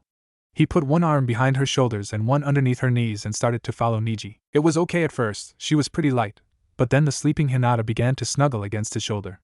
Naruto was turning beet red and was walking stiffly, trying his hardest to keep his thoughts from what the sleeping figure was doing in his arms. Hinata awoke from her dream of seeing Naruto return and him actually being happy to see her, when she noticed what she was snuggling was not a pillow or a bed, but a very firm chest. Her pale eyes slowly looked up to be met by sky blue ones. Hey sleepyhead. Rise and shine. Naruto grinned down at her. Hinata squeaked and fainted again. Naruto rolled his eyes and sighed under his breath. At least she wasn't snuggling him anymore. After about 15 minutes of walking through some woods, they came to a very familiar place to Naruto. They were at the training posts, the first time Hinata-chan had truly held a conversation with him, and he started to consider her as one of the people he held precious. Neji gestured toward the ground. Go ahead and lay her down here. I'm going to go and do some chores. I'll be back in a few hours. This way you two can get some privacy, and you might have a better chance of convincing her if no one else is around. Neji began to walk back the way they came. Neji, wait. What if she faints again? Neji yelled over his shoulder while walking away. Then just wait for her to wake back up. She has to stop fainting sometime. Naruto growled, but complied. He lay Hinata down on the dry grass and sat a couple feet away waiting for her to wake up. He didn't have to wait long. She began to stir and sit up, rubbing at her eyes. Please don't let her faint again when she sees me. Hinata-chan? Hey, it's me, Naruto. You remember me? Naruto spoke softly, hoping not to startle her. Hinata looked up very slowly. And Naruto-kun? She said so softly that Naruto had to strain his ears to hear her. Yeah, it's me. Good you didn't faint this time. Sorry about surprising you back at your house. I didn't know I'd scare you so much. Naruto scratched the back of his head as he apologized. Hinata smiled meekly and began to twiddle her fingers while staring at her feet, an old habit she had whenever she got nervous. It's okay, Naruto-kun, you just surprised me, that's all. Then Hinata noticed where she was. Why are we here? She was blushing furiously. It hadn't been a dream after all. He had been happy to see her, and he had carried her in his arms. Naruto grinned. So that I could talk to you, I carried you while Neji showed me the way here. He left to do some chores so we could talk. Hinata's heart jumped and began to beat faster. Naruto-kun wanted to talk with her. He wanted to talk with her. Hinata froze, her heart pounding so hard she was afraid Naruto-kun could hear it. What about? Naruto got a serious look, making Hinata's heart skip a beat. He was so handsome. I want you to take the Chunin exam. Oba-chan's already registered me for it, and it's in 7 days. I know you can do it, Hinata-chan, and together we'll definitely pass. Hinata began to panic. But father, he'll never let me. Not unless I don't wear the clan's crest. He would never forgive me. She was fighting to keep back the tears. Naruto frowned. So what? He yelled, standing up suddenly, causing Hinata to jump in fear that she had angered him somehow. So what? Who the hell cares what that head thinks? Hinata couldn't believe her ears. Naruto-kun was insulting her father. The man who could probably kill with one cold glance. The man whose power she had always feared her entire life. And Naruto-kun, why you must not say such things. But Naruto just barreled over her reply. He was shouting now and pacing back and forth. Yes, I must. Your father treats you like trash, Hinata-chan. You deserve better. You may think you're not good enough, but I know you are strong, Hinata-chan. I've seen it. So what if you didn't beat Neji? So what if you didn't pass the second exam? I believe you're strong because you kept getting up, never staying down. That's strength, Hinata-chan. And if your father can't realize that, then I say screw him and his family crest. I say try again. Come on, Hinata-chan. Show me that you're strong. Naruto's voice quieted, and he held out his hand for Hinata. Please don't make me out to be a liar, Hinata-chan. And with that he smiled his confident grin, waiting patiently with his hand extended down to her. Hinata couldn't believe it. She was on the verge of tears, but for the first time in 3 years they were not tears of sadness. They were tears of pure and utter joy. He believed in her. He truly believed that she was strong. He had confidence that she could feel seeping into her body, and into her bones. And then she found herself thinking things she had never dared thought before. So what? Who cared what her father thought anymore? He apparently didn't care about what she thought, or even how she felt. He only cared about the clan way of life. Who cared if she didn't wear the clan crest to the exam? It's not like her father would give a damn if she passed or failed anyway. Hinata suddenly realized what she was thinking and blushed deeply in shame. But when she looked up into those oh-so-blue eyes, she knew she had made up her mind. Joy exploded inside of her like she had never felt before. He not only believed in her, he wanted her of all people by his side during the Chunin exam. A full-blown genuine smile bloomed on Hinata-chan's face like a flower. Tears were rolling down her eyes, and she was laughing. Naruto couldn't help but smile and laugh too. He had never seen her smile like that before. He had to get her to do it more often. She was really pretty when she did. Then unexpectedly she threw herself past his outstretched hand and into his chest, wrapping arms around him and burying her face in his chest. Yes. Yes, I will take the Chunin exam with you. Then she suddenly realized what she had done on pure impulse. She was hugging him. She instantly turned as red as a lobster. But before she could retreat or stammer an apology, Naruto wrapped his arms around her and picked her up. That's great, Hinata-chan. I'm glad you're going to be there with me. Hinata was so stunned at the fact that the man of her dreams was hugging her that she couldn't even think of hugging him back before he put her down. Alright then, Hinata, we got some work to do. We gotta train every day before the exam starts. So let's start now before it gets dark. We still got plenty of light left. They did actually. It was only 4 o'clock. Hinata was still blushing. Ah no, what are we going to be working on, Naruto-kun? She was twiddling her fingers again. Every day. She was going to be with Naruto-kun all day every day for the next week. It was like a dream come true. It wouldn't be like school. He would actually talk to her and focus his attention on her.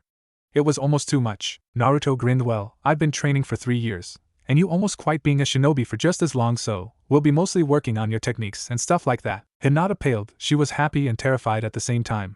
He would really be paying attention to her now, but that meant he would see her mess up.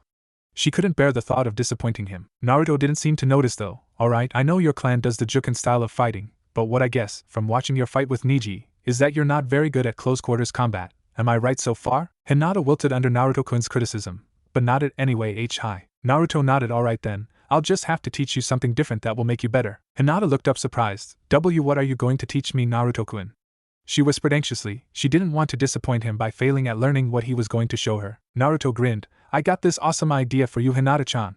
Alright, when you use Jukan, you're making a spike of chakra that's used to damage your opponent's chakra system when you make contact with them, right? Hinata nodded, surprised at Naruto's knowledge of her clan's style of fighting. Naruto was starting to get excited. Okay. Say that I could teach you how to shoot those spikes of chakra at a distance. That way you wouldn't have to worry about being fast enough to hit the right spots on your opponent. You could take your time and aim. Plus you wouldn't have to worry about being hit. You could take down enemies from a distance. Wouldn't that be great? Hinata's eyes widened in shock. Use her Juken from a distance? That had never been done before. But Naruto-kun, how could I do that? When I release my chakra, it dissipates almost instantly. Naruto laughed. Don't worry, Hinata-chan. I got it figured all out. Naruto grabbed a stick and began to draw in the dirt, gesturing toward Hinata to come closer so she could see. She slowly creeped closer, bending over his shoulders so she could see. Naruto had drawn 2 figures. One was apparently using Juken, making the chakra spike very visible. The second figure was launching the chakra spike from their palm. Okay, normal Juken. Naruto pointed at the first figure. What happens when you try to throw a Juken chakra spike? Naruto took his finger and erased the chakra spike from the second figure. It dissipates, just like you said. Hinata nodded, seeing that Naruto continued. Alright, well, I figured that if you put spin to it, it would be able to last longer while flying through the air. Kinda like a bullet, the faster it spins the farther it flies. Naruto redrew the erased chakra spike, except this time drawing a spiral around to show that it spun. Understanding dawned on Hinata. Why, you could teach me how to do that, Naruto-kun? If she could do this, her Juken would be nearly unstoppable. Naruto grinned wide. I sure can. It's just like when I trained to learn Rasengan. Except without step 2 or 3, I'm just going to teach you how to spin your chakra in your palm as fast you can. And with that, Naruto stood up and pulled a balloon out of his pocket. Then he did a couple of hand seals and whispered water gathering jutsu. The water from the ground began to rise up and formed into one stream and poured into the balloon, filling it up. Then he tied it off and handed it to Hinata-chan. Okay, Hinata-chan, Focus your chakra into the water in the balloon and try to spin it as fast as you can. You'll know you got when the balloon is almost as flat as a pancake. Hinata held the balloon delicately in her palm. Her heart was pounding at 1,000 beats a minute. There he was, standing there expectantly, waiting for her to do as he asked. She didn't want to disappoint him, but what if she couldn't do it? What if she messed up so much that he gave up on her? The thought was too much for her to take. Hinata collapsed on her knees sobbing, holding the water balloon to her chest. She wasn't going to be able to do it. Her father was right, she wasn't good enough, she was a failure. She had failed him and now she was failing Naruto-kun because she knew she couldn't do it. Naruto stood dumbfounded at the sight of the crying girl crouched at his feet. He never knew what to do when a girl cried around him.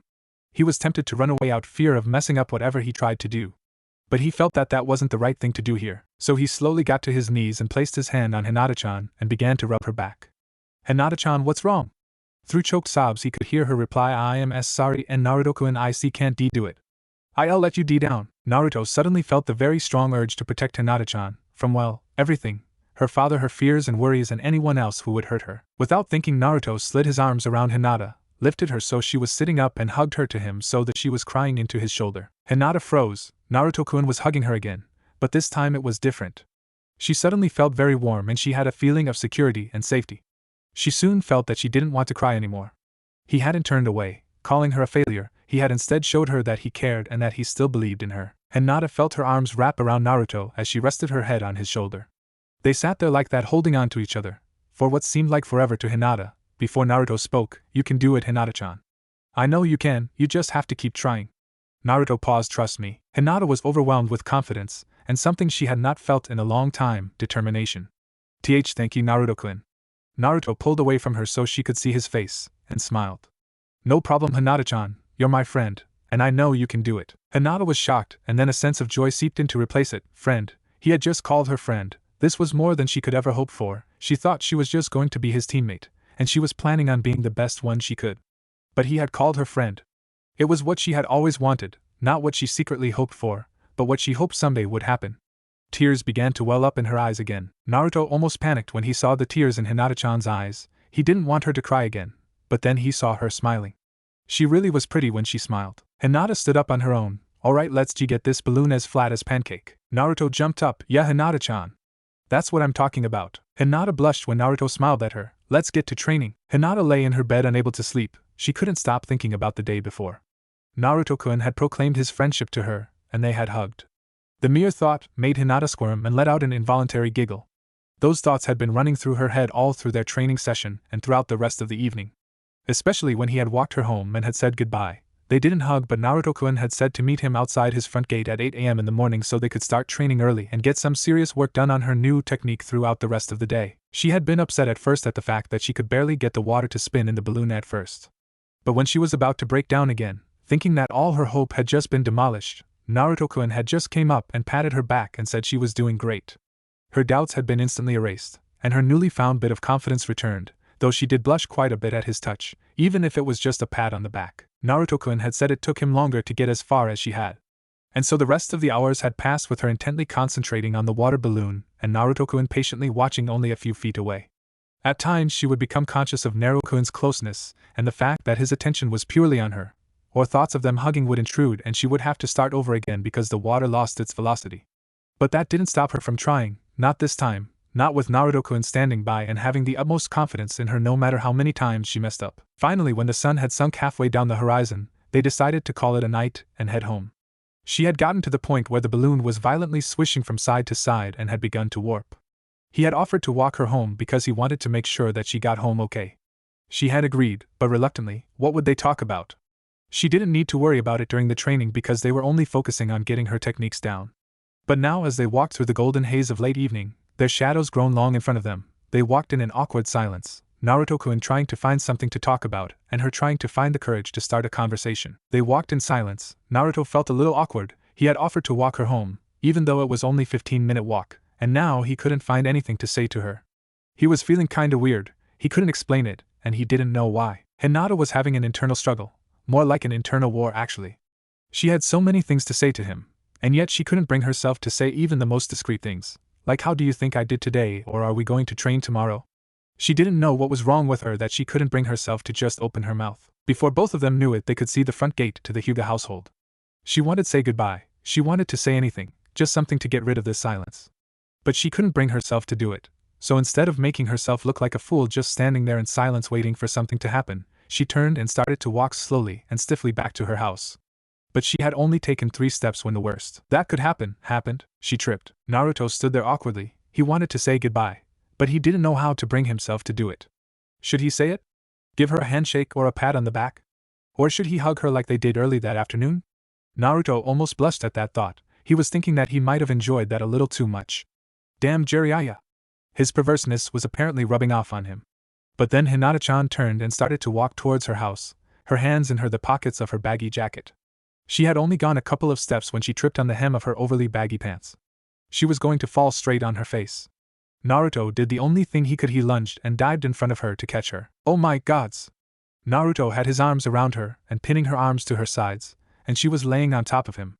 Hinata-chan, are you okay? Hinata had gone as stiff as a board. Her hands were still in her pockets, and as long as Naruto-kun's arms were around her, she couldn't push herself off of him. She felt a heat that she had never felt before start to rise from her stomach and encompass her entire being. She was blushing so furiously that her entire body had to be red. She began to squirm, trying to get herself off of him as quickly as possible. Naruto had caught her before she hit the ground, but then she started to squirm in his arms, causing him to turn beet red as she moved against his body. Hinata-chan? Could you, not do that please? Hinata froze, realizing what she was doing. Embarrassment overlapped by pure horror filled her to the brim. Tears began to leak from her eyes, and Naruto-kun, I am so sorry. She tried hiding her face so he couldn't see her tears, but that only ended up with her snuggling his chest. She couldn't believe she was messing up so badly. She had finally gotten the love of her life as a friend who believed in her, and now here she was making herself out to be a complete klutz and fool. How could she expect him to forgive her for this?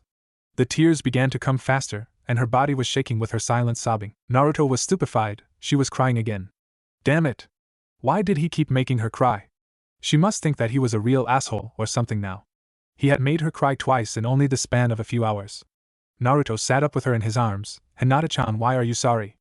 I'm the one who made you cry. Hinata stopped her sobbing at what Naruto-kun had just said. She looked up at him, her puffy, tear-filled eyes meeting his bright blue ones, so filled with concern that she almost hated herself more for making him worry. And Naruto-kun, you did not make me cry.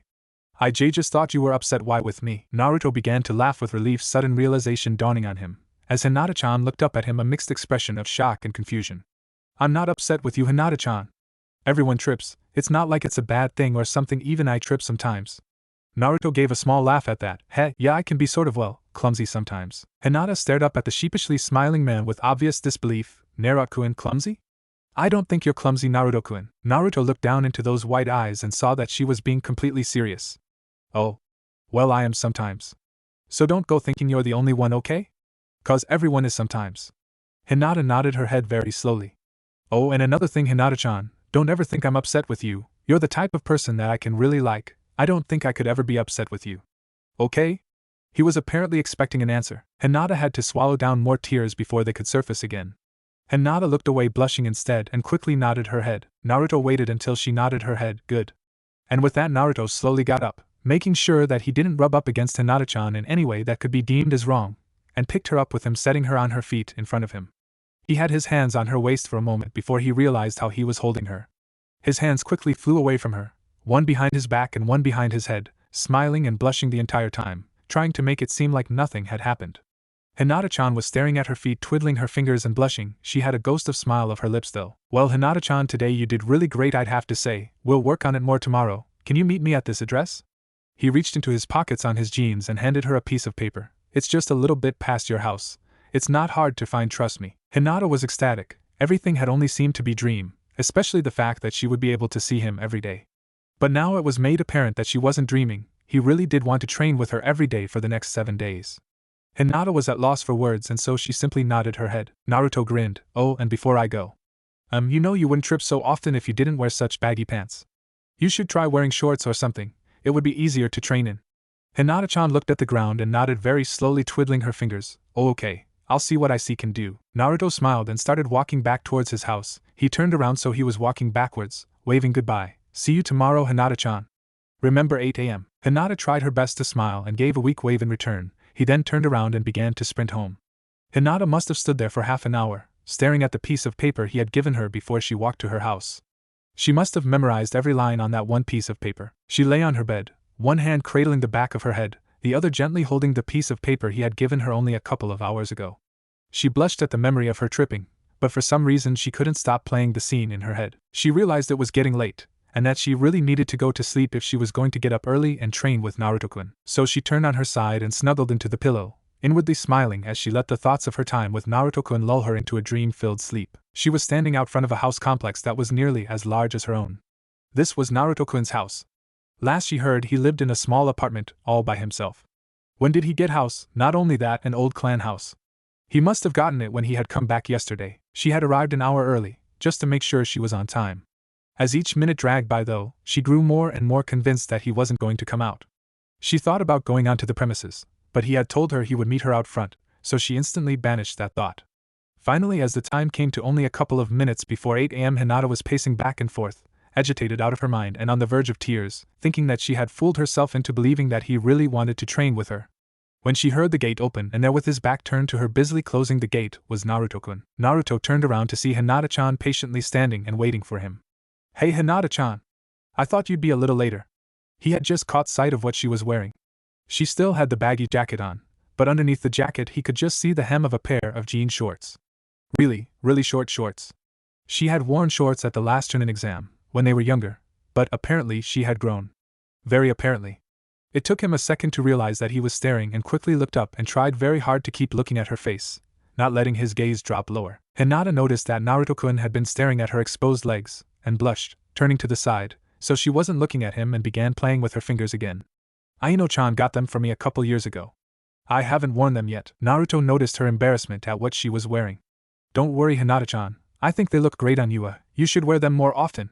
He tried to put on his most reassuring smile. Hinata looked up quickly in surprise. "Ah really?"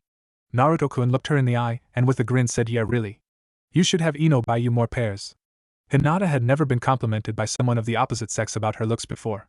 Thank you Naruto-kun." Naruto grinned one of his big goofy smiles. "No prob Hinata-chan. It's true, so don't worry about it. Come on. We got some training to get to." And with that he grabbed her hand and began to lead her to the training posts where they had trained yesterday.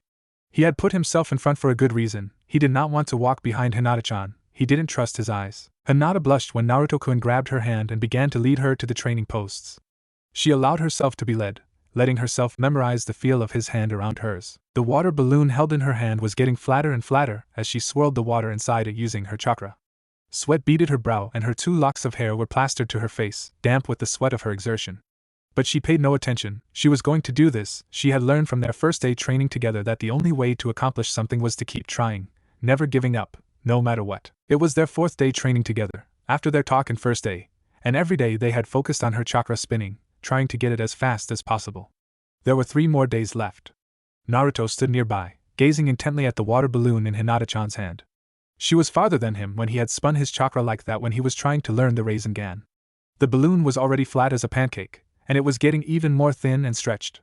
Naruto was impressed. He had never seen someone spin chakra that fast before. She had to do this. She had to do it for Naruto-kun. He was depending on her. She had to do it. She had to. Naruto's eyes widened as the balloon suddenly sped up its flattening. Hinata-chan was biting her lower lip and frowning in concentration, her other hand clenched into a fist at her side.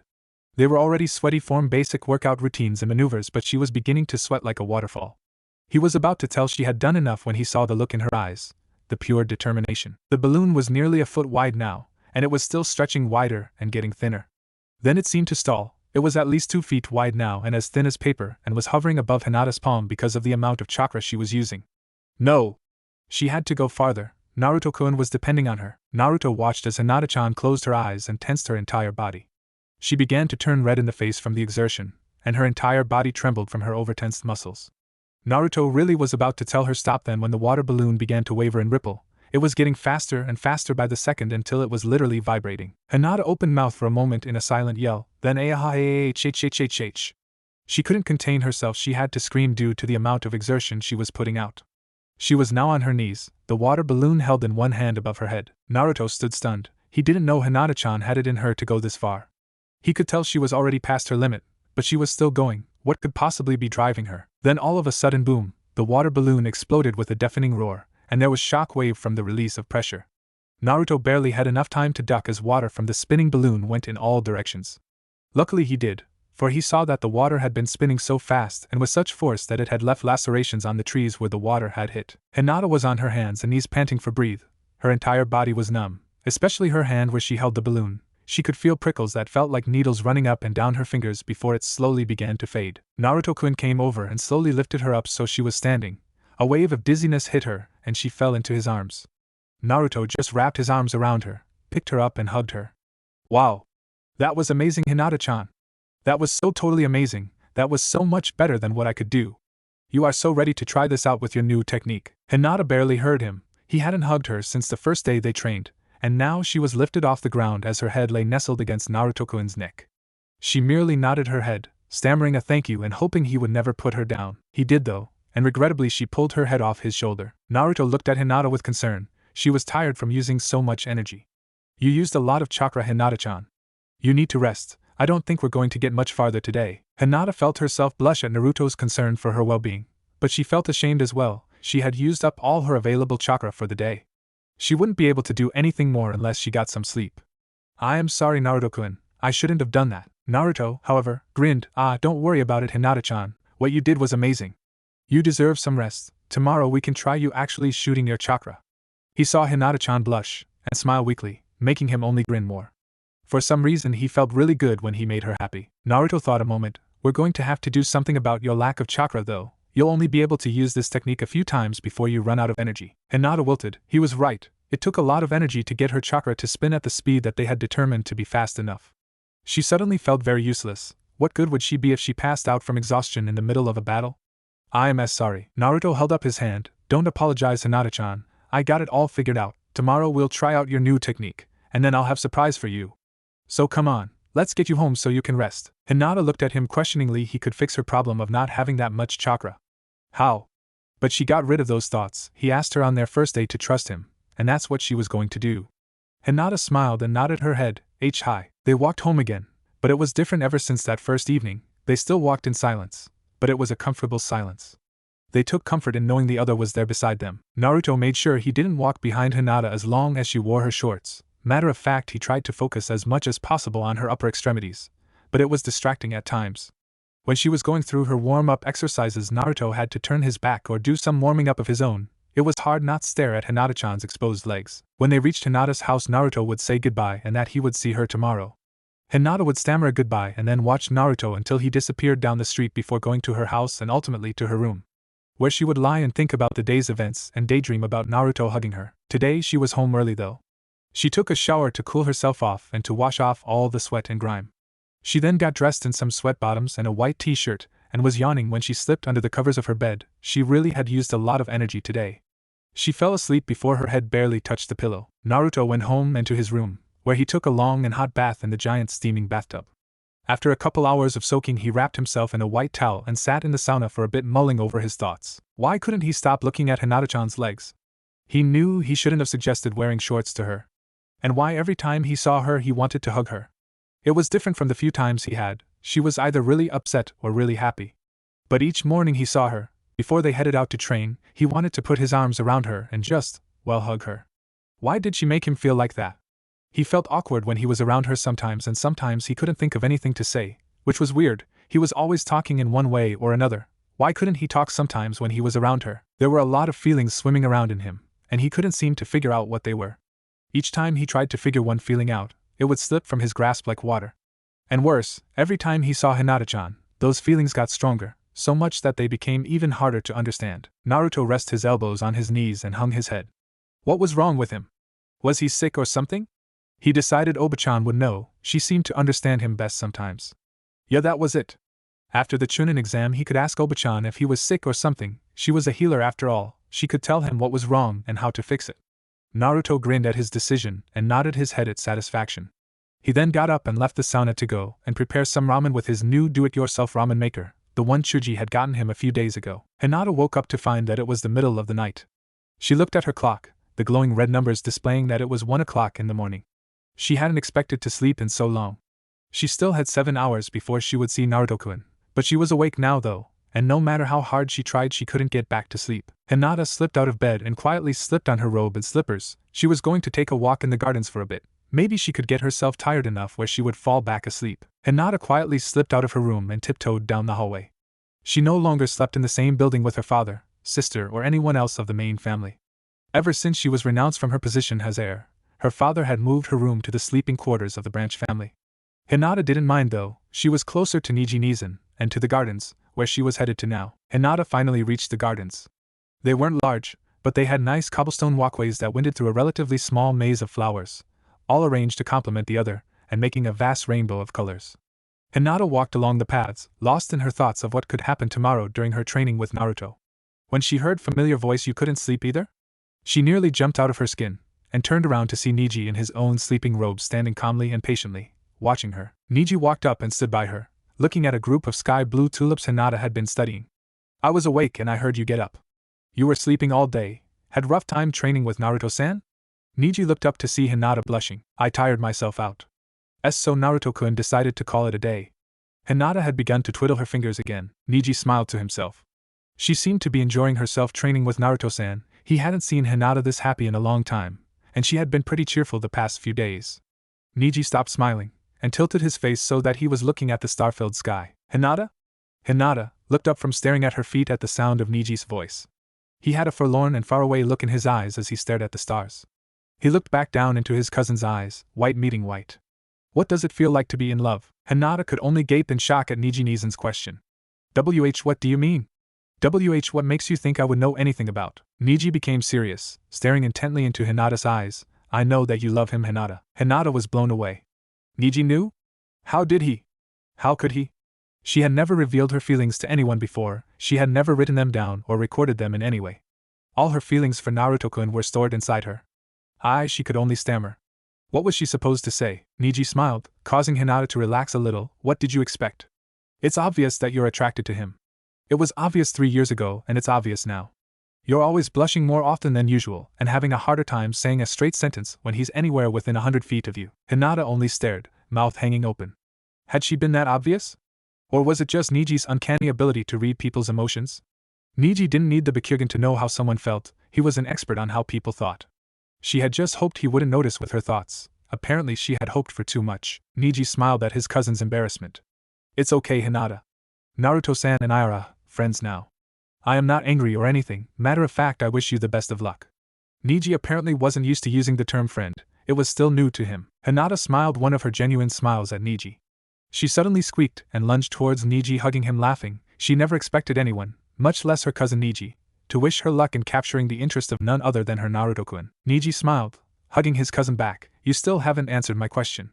Hinata looked up at Neji wonderingly. "What's it like to be in love?" Hinata smiled back. She finally had someone to share her feelings with, and so for the first time ever, she proceeded to state her feelings for the man she loved out loud and into the open. "All right, Hinata-chan. Let's try this thing. Come on, I want to see this in action." They were at the training posts. It was the day after Hinata's talk with Neji. She had felt numb for most of the morning at the memory of that talk. She had told Neji everything. She tried to hold things back like what some of her dreams and fantasies contained, but somehow Neji had drug out every single detail about her feelings for Naruto-kun. She was still blushing from some of the things she told him. She knew he wouldn't, but if Neji really wanted to, he could do some serious blackmailing. Hinata had been confused that morning as well at why Neji wanted to know so much about how she felt for Naruto-kun. Why did he want to know anyway? "Hinata-chan?" Hinata looked up to see Naruto standing close with a worried look on his face. "I am fine, Naruto-kun." Naruto smiled. "All right then. Let's do this." Hinata smiled and began. "Be a Kugan!" She yelled, veins popping up behind her eyes. This time she didn't have a water balloon, but she had been using chakra through her hands ever since she was little. She was sensitive to the movements of chakra throughout her body. The chakra in her hand began to spin. Hinata frowned with concentration. It only took a couple of seconds now to get the chakra to spin fast enough. She heard Naruto beside her. "You ready, Hinata-chan?" Hinata nodded, keeping her eyes focused on the target, the tree up ahead, whose chakra she was focusing on. "All right then, on the count of 3. 1, 2, 3. Hinata shot her hand forward as if pushing something away from her and released the chakra spinning in her palm. There was a blue flash of chakra from Hinata's palm, looking a lot like a gun going off. Naruto stared. All he saw was the blue flash and nothing else. He was about to try and reassure Hinata-chan and tell her to do it again, when he saw her smiling widely. Hinata-chan? Did it work? Hinata turned to look at Naruto. Of course. He didn't have the Byakugan, so he couldn't see the chakra she had just launched. She nodded her head. Why, yes. It worked, Naruto-kun. She almost yelled in joy. She had done it. There was a bright flash of visible chakra, then an invisible spike of chakra came whirling from her palm. She could see it though thanks to her activated blood limit. The spike was about 3, maybe 4 feet long, and it was only an inch wide or so. The spinning of the chakra formed it into this thin shape and caused it to fly farther and longer before dissipating. She guessed her max range was about 100 yards.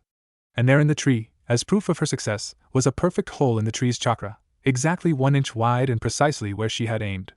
She deactivated her blood limit and turned to look at Naruto-kun. Naruto began jumping up and down after she described it to him. Woohoo! That's awesome, Hinata-chan, that really rocks. Hey! Naruto exclaimed, his face becoming thoughtful. I just thought of a name for this. We'll call it the Jukin arrow. It'll be our secret weapon during the Chunin exam. Naruto looked at her expectantly. What do you think, Hinata-chan? Hinata smiled. Hi. I love the name Naruto-kun. She was nearly jumping up and down like Naruto-kun. She had done it.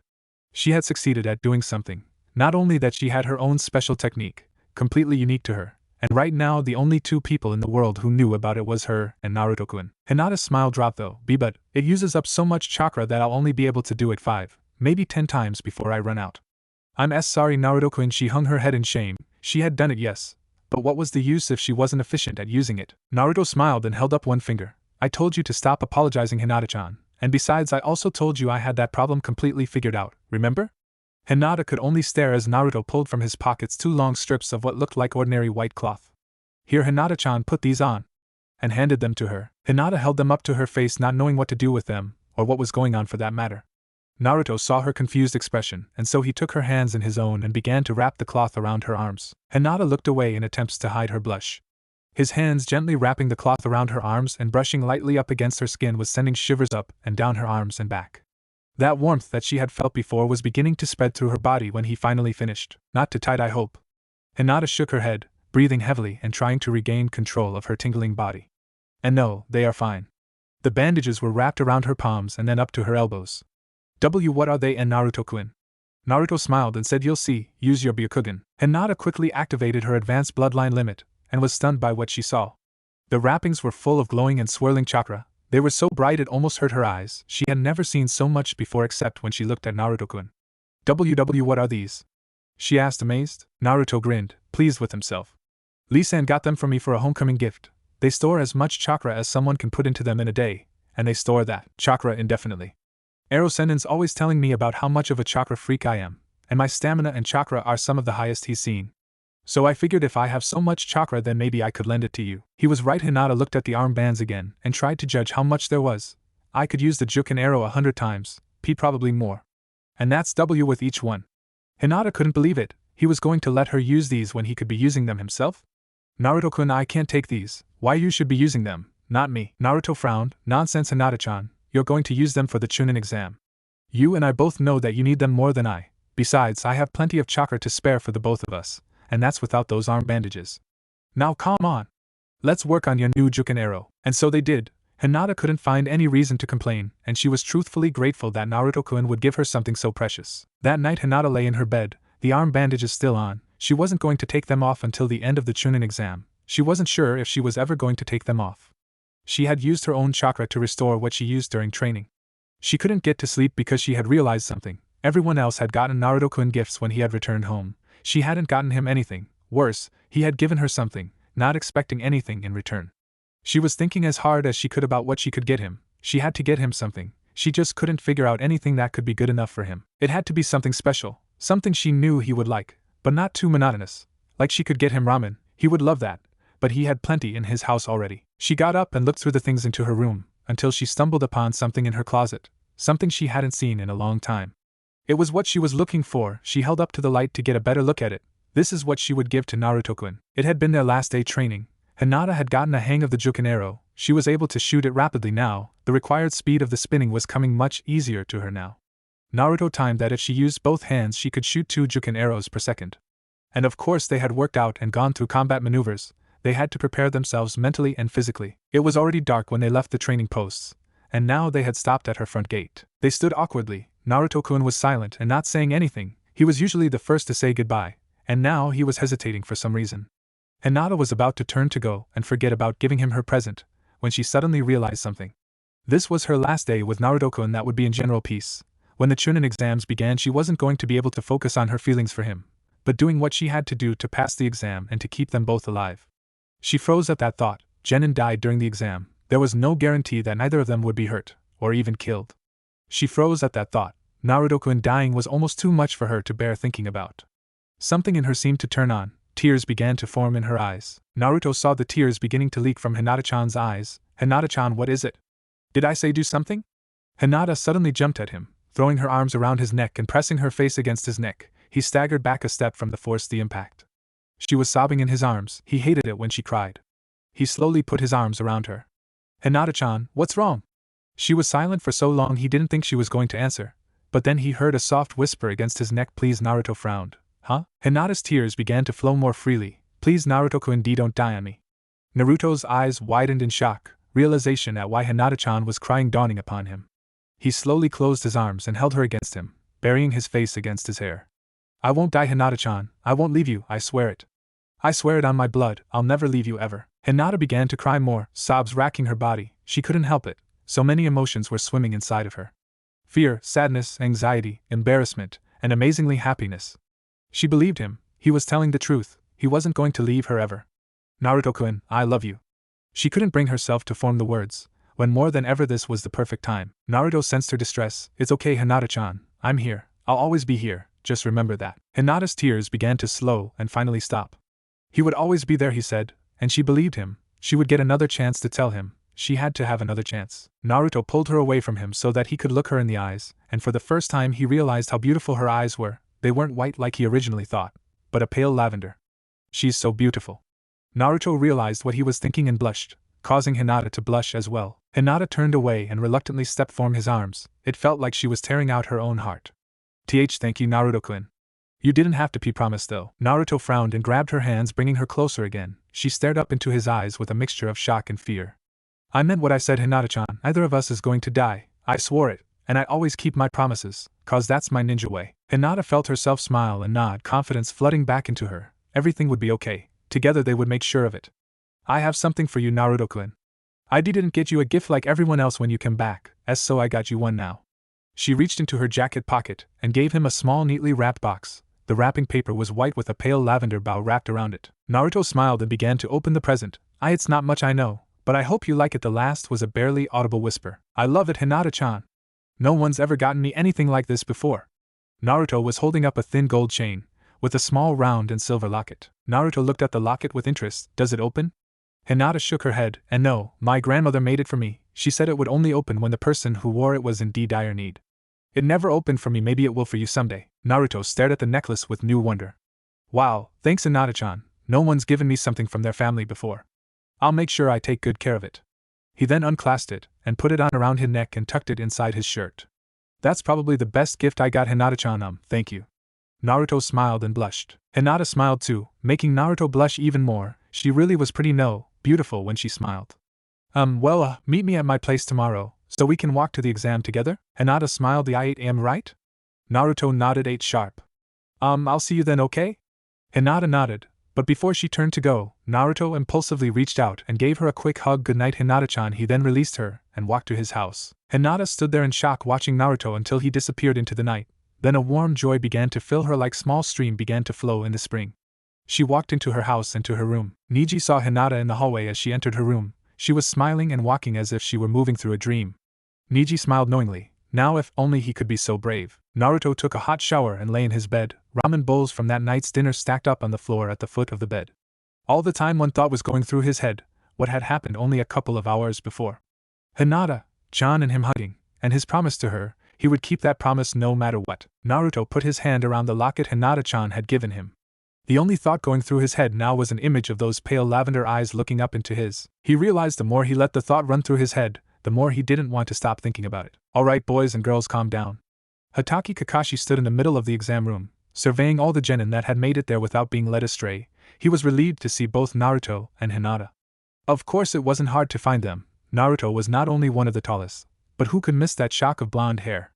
Hyuga Hinata stood next to him. he noticed how Naruto stood closer to Hinata than someone else normally would.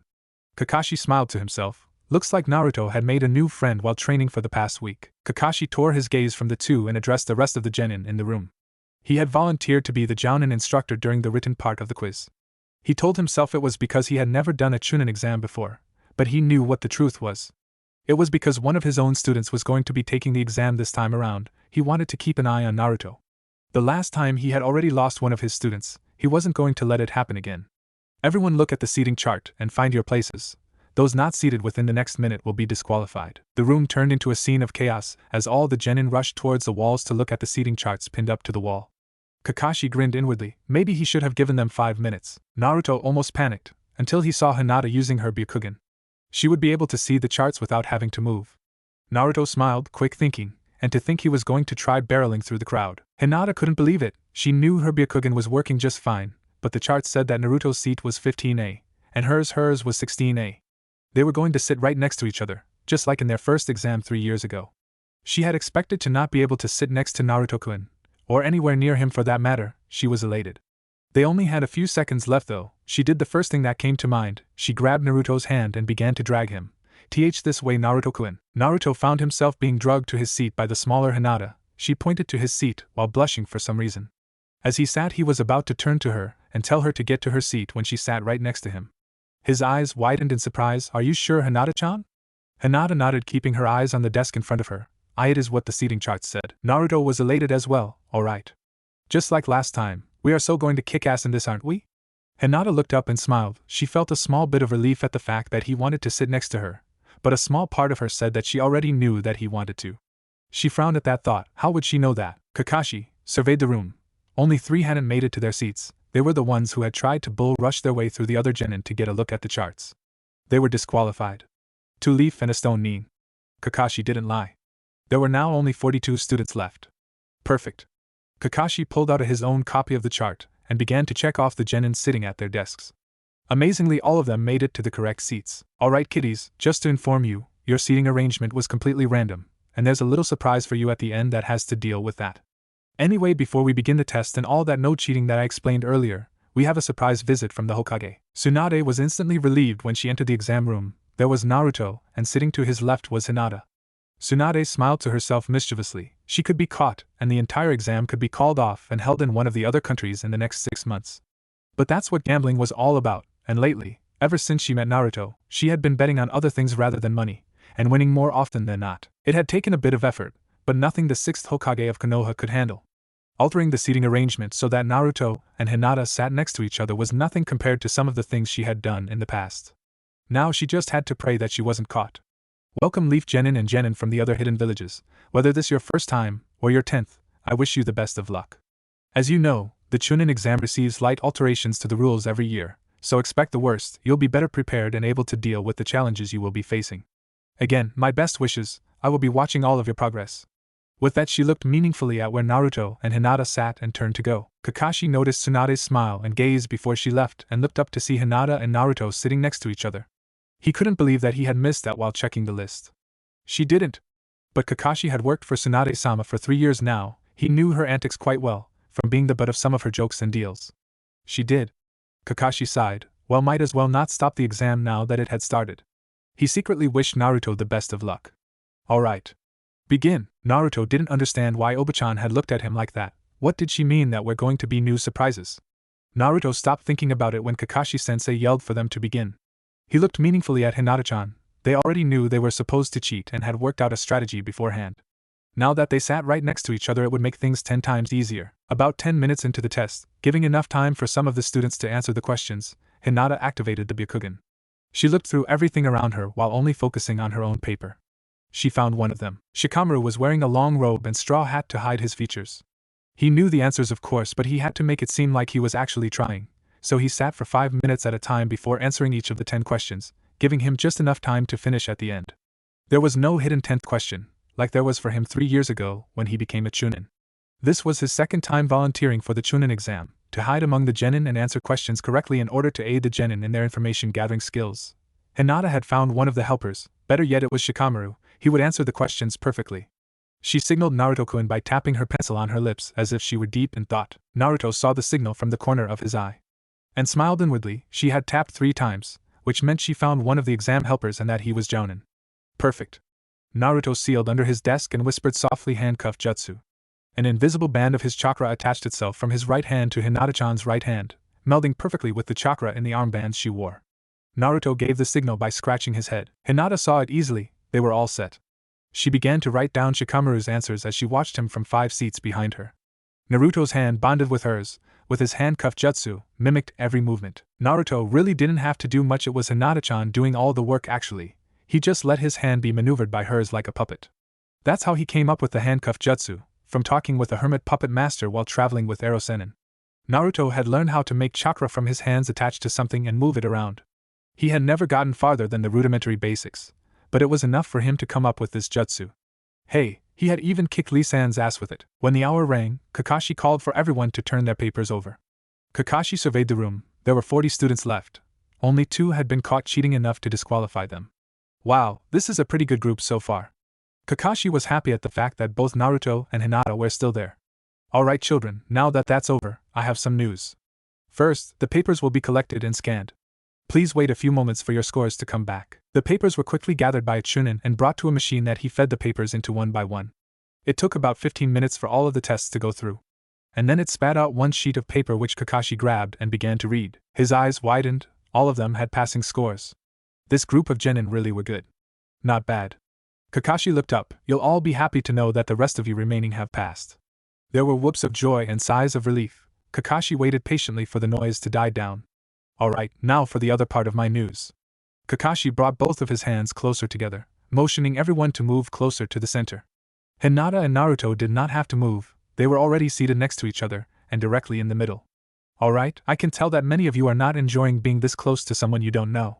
Well, get used to it, cause all odd-numbered chairs, your partner is to your right, everyone in even-numbered chairs, vice versa. Complete silence, answered Kakashi as realization dawned on the genin in the exam room. Then there was a sudden explosion of yelling and protests.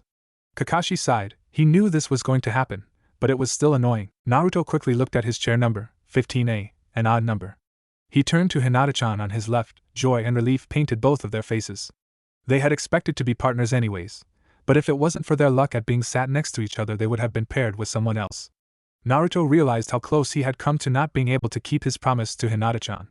And so he hugged her. Hinata was relieved as well. She didn't know what she would have done if she had been stuck with someone else. When Naruto-kun hugged her, she still blushed, but instead of going stiff as a board, like she usually did, she hugged him back, just this once allowing the happiness and relief flood through her. She really didn't know what she would have done if she wasn't with her Naruto-kun. Kakashi waited until the yelling finally died down into grumbling and semi-silence before speaking again.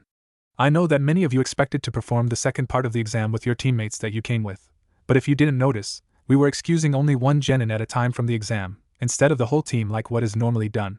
You can blame me for this arrangement because it was my idea. But just remember, we are testing you on how well you will perform as a team, and throwing you into 2-man teams with a total stranger will test you at how well you adapt to new and unexpected situations. Of course, some of you are with someone you may already know, while others are thrown in with someone from a different village. All I have to say is this: deal with it. If you don't like it, quit. And with that he turned to go. He stopped at the door and looked over his shoulder. Meet all of you at Area 44, aka the Forest of Death, in 1 hour. Oh, and as a rule, you can't stab your partner in the back, or else you're immediately disqualified. See ya. Naruto was still hugging Hinata-chan after Kakashi left. He slowly released her and gave an embarrassed smile. For some reason he didn't want to let go of her. Come on. You heard Kakashi-sensei, we got to meet up at the forest in 1 hour. Let's get going. They had all gathered at the front of the walled-off section of forest, all 22-man teams. Kakashi was there explaining how that this time there would only be 3 days to get to the center tower, how you couldn't open the scrolls or else you were disqualified, and that there would some new surprises on the way. Naruto didn't like the sound of that, but there was no way he was backing down, especially with Hinata-chan there. He had made a promise, and he intended to keep it. Many of the genin were dismayed at learning that their numbers would be cut in half at the least. Only a max of 10 teams could make it to the finals, and not all of them would make it probably. Naruto was expecting it. It's what made it so much more interesting after all. Naruto grinned with his old confidence and determination. He was getting excited just standing here thinking about it. Each team began to take turns walking behind a screen in order to receive one of the 2 scrolls needed to enter the tower, the Earth and Heaven scroll. Each team only had one of the 2, and the only way of getting the other was defeating another team that hopefully had it. Naruto's eyes widened. There were 3 sound neens among the genin that had made it this far. They were all male, Two of them were on one team, and the other was on a team with a grass nin. Naruto felt his hands clench into fists, his teeth grinding. Those bastards! They had to know something about Sasuke's whereabouts, and where the hell he could find that damn Orochimaru. As the two teams with the sound nins passed through the screen and received the scrolls, Naruto nudged Hinata-chan softly and nodded towards the two teams. She caught the signal and activated her Byakugan. She had also noticed the sound nins and Naruto-kun's agitation at seeing them. The sound were the ones who had hurt Naruto-kun and his friends. She suddenly felt something she had never felt before: hate. They had hurt Naruto-kun during his last Chunin exam. They were men of that Orochimaru monster. They were here to take her Naruto-kun away from her. They both have her scrolls. Naruto looked down in surprise at the grim determination he had just heard in Hinata-chan's voice. He smiled at her. "We can take them, Hinata-chan. You and me together, we're unstoppable." Hinata-chan blushed and smiled at his words. He loved it when he got her to smile. He had to find other ways to make her smile like that. It was finally their turn to go through the screen. Kakashi was behind the screen handing out scrolls. He looked meaningfully at both Naruto and Hinata. "I wish the both of you the best of luck, and Naruto." Naruto looked up in acknowledgement. "You noticed the three sound nins, yes?" Naruto nodded slowly, his eyes going hard. "Be wary, Naruto. I'm not supposed to tell you this, but I think I need to tell you. There haven't been any sound nins in the Chunin exams ever since you left 3 years ago. Then all of a sudden when you come back the Sound Village decides to register. I assume you're catching my drift." Naruto nodded. "I'll be careful, Kakashi-sensei." Kakashi looked at them a moment more before handing them their scroll. Naruto looked at it for a second before putting it in his pouch. A heaven scroll. Perfect. Naruto and Hinata stood in front of their gate, their entrance to Area 44, simply known as the Forest of Death. They were waiting for it to open. "You ready for this, Hinata-chan?" Hinata looked into the eyes of the man she loved and told herself she would protect him, and in order to protect him she had agreed with him about tracking down the sound nins.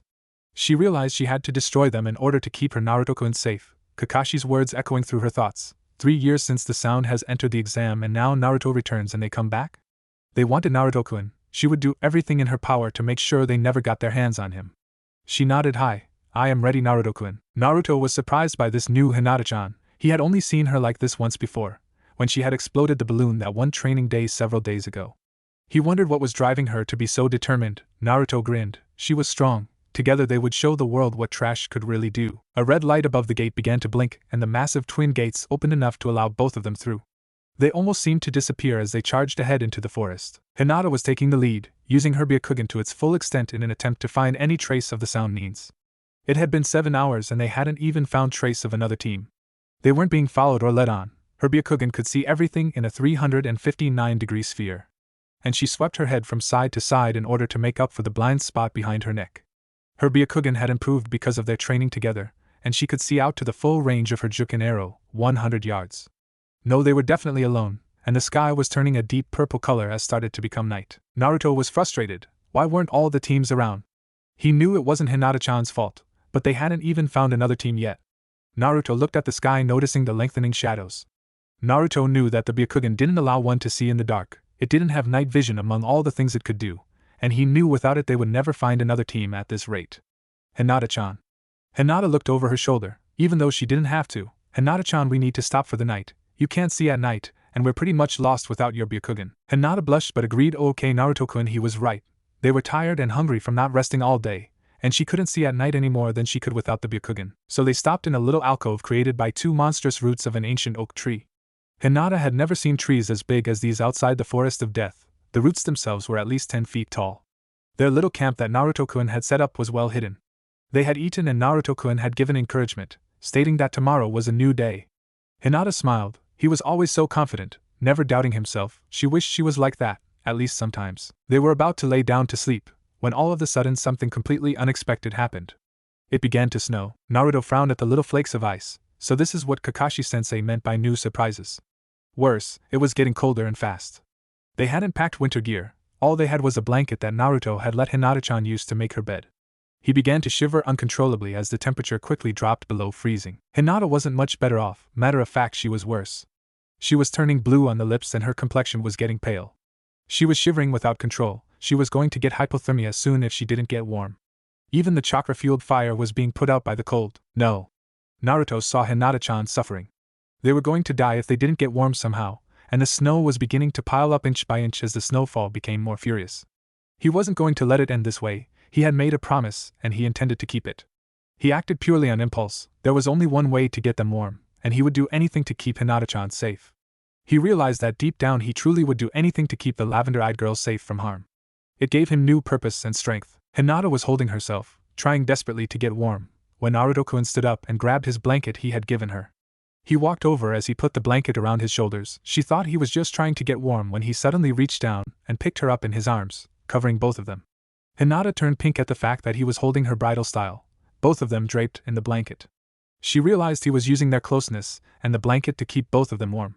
And he was warm, she was still shivering, and acting out of instinct rather than thought she buried herself against him, wrapping her arms around him and trying to get as close as possible.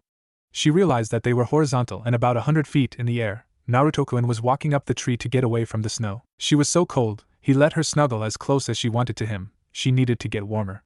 And they needed to get off the ground before they were buried in the snow, so he began to walk up the tree they had been camped under. When he finally found a branch that was wide enough to sit on without fear of falling off and had enough leaves above it to block most of the snow, he sat down his back to the tree, and was about to put Hinata-chan down as well and give her the blanket when he saw that she was asleep in his arms and curled up against him. She had stopped shaking and was now very warm. Naruto couldn't help himself, he touched her peaceful face lightly with his fingers, brushing back a strand of hair that covered her face, causing her to sigh and snuggle closer against him. He was breathing hard, his heart hammering. What the hell was wrong with him? Hinata-chan was just sleeping, nothing to get worked up about. He then noticed the blanket had slipped and Hinata-chan was frowning and beginning to shiver in her sleep. Screw it. Naruto pulled the blanket back over them, covering his head with it, and making a sort of tent for Hinata-chan. He then wrapped his arms as far as they could go around her, which happened to be farther than all the way, and rested his head against hers, letting her slow breathing and soft heartbeat lull him into a world of dreams. The sun hit her face causing her to open her eyes reluctantly. She had been having the most amazing dream. She then looked up to be confronted by the fact that she was face to face with a very blonde and sleeping ninja, that she was in his arms and they were both completely covered by a blanket. Hinata realized it hadn't been a dream. She snuggled back into her bit of Naruto's shoulder and was seriously considering going back to sleep when she remembered where she was and why she was there. The Chunin examined the forest of death. Hinata looked around her and realized that all the snow from last night had melted, and now it was fairly warm actually. It had been a jutsu that was used over the forest. Some surprise. Hinata couldn't get out of Naruto-kun's arms, though she really didn't want to. But she reached up anyway and stroked the blonde's face, her palm lightly brushing the whisker marks. And Naruto-kun? Wake up please. He slowly but surely opened his eyes, his sky blue eyes looking sleepily into hers. She felt her heart skip a beat at how close his face was to hers. Good morning Hinata-chan. Are you feeling okay? She nodded. She was feeling better than okay actually. She was feeling like she was in seventh heaven at the moment. Naruto rubbed one of his eyes sleepily and set her down in front of him. That's good to hear. I was really worried about you last night. He then let out a monster of a yawn and stretched his entire length. Hinata held her breath. She couldn't help but let her eyes wander over his body as he tensed and stretched every muscle. She could feel herself turning very pink all over, and that heat was beginning to spread through her body again. She quickly averted her eyes, embarrassed with herself for staring. Naruto didn't seem to notice though. He stood up and pulled Hinata-chan up with him. Come on, we only got 2 more days to go. We still need to find that other scroll. Here, eat this. He handed her a red pill. It was a soldier pill and pulled one out for himself. Kiba gave them to me before we left for the exam yesterday. He said we might need them.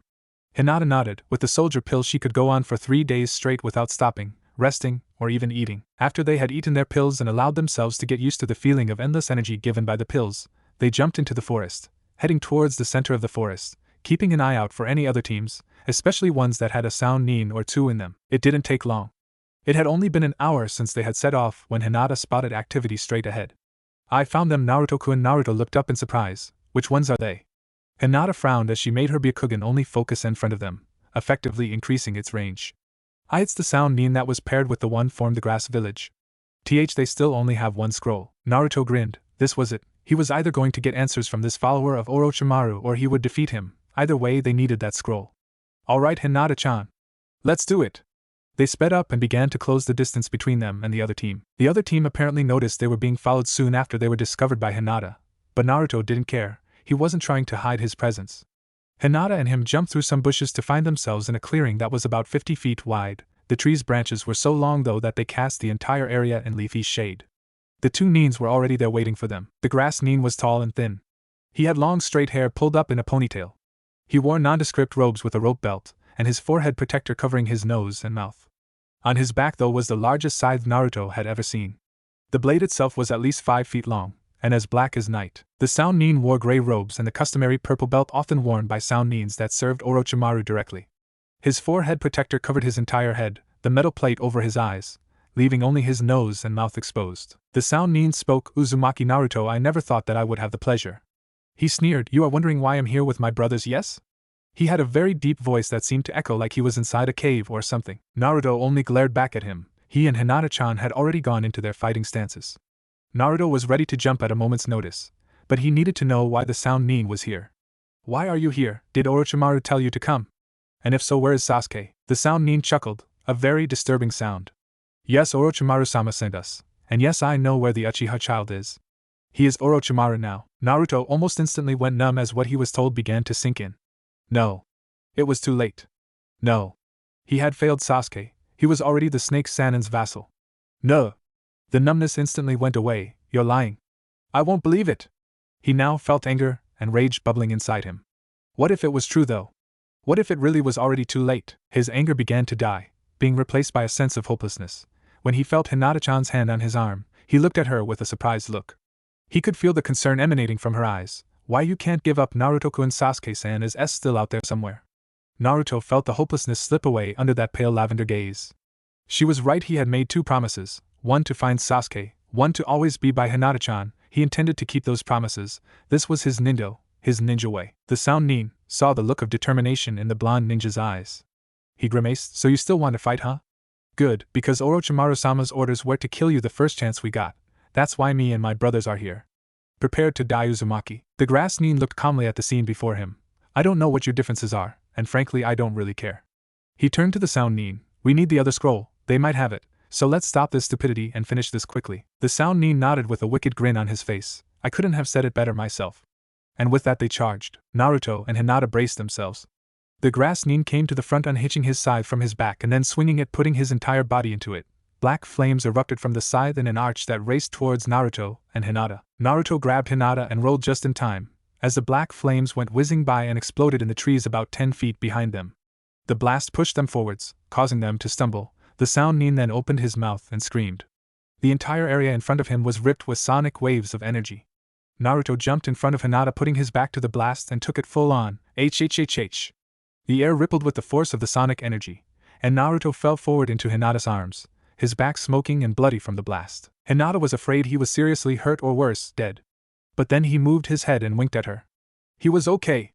She got up. She had to distract them for Naruto-kun. He had a plan. She began to spin the chakra in her palms. The Sound Nin snorted, "Ha, I know all about the Byakugan girl and your Jukin. I don't have to worry about your pathetic attacks as long as I'm not in close quarters with you." She glared at them. She hated them. They had hurt Naruto-kun not only physically but emotionally, and they intended to kill him. She was having none of it. The Sound Nin and his teammate were laughing at her as she stood there glaring at them.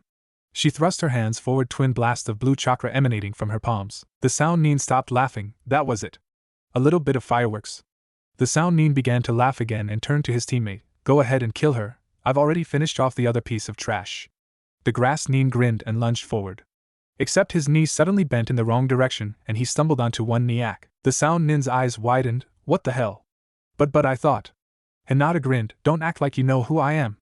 Don't ever underestimate me." She screamed, vaguely aware that was what Naruto-kun always said. The Sound Nin took a step back, fear apparent on his face, and one of his knees popped and bent in the wrong direction like the Grass Nin. She had hit them perfectly. Water gathering jutsu. The yell seemed to come from everywhere around them as giant ball of water, 20 feet wide, began to form above their heads. The two Nin looked around trying to find out where the voice had come from. What? Then the Sound Nin saw that where the Uzumaki brat had been was no longer occupied. "What? But I killed you. There's no way you could have survived that blast." He was screaming at the air. Naruto's voice floated to them from the trees. "Never underestimate me. Oil transmutation jutsu." The water ball turned murky and then black. It had turned into a giant floating ball of oil. Naruto suddenly appeared from above, landing in front of Hinata-chan. Grand fireball jutsu. Flames erupted from Naruto's mouth and lit the giant ball of oil on flame. He then turned to the two Nins. "Trash are we? This is your last chance. Tell me where Sasuke is or I'll destroy you." The Sound Nin chuckled. "I already told you, Sasuke is Orochimaru-sama." Naruto glared furiously. "Wrong answer." He then performed at least 20 hand seals in rapid succession, ending with Tiger. "This is my own combo that I came up with. I hope you too like it cause you're about to experience it firsthand." Firestorm of the Armageddon Jutsu. Nothing happened. The sound Nin began to laugh. That's it? That's your great combo? Naruto had grabbed Hinata's hand and was running with all his speed. Come on, Hinata-chan, we have to get to some cover. The giant fireball began to rumble, and the surface began to ripple. The rumble began to grow like 1,000 beating drums until finally it was a deafening roar and the surface was pulsating madly.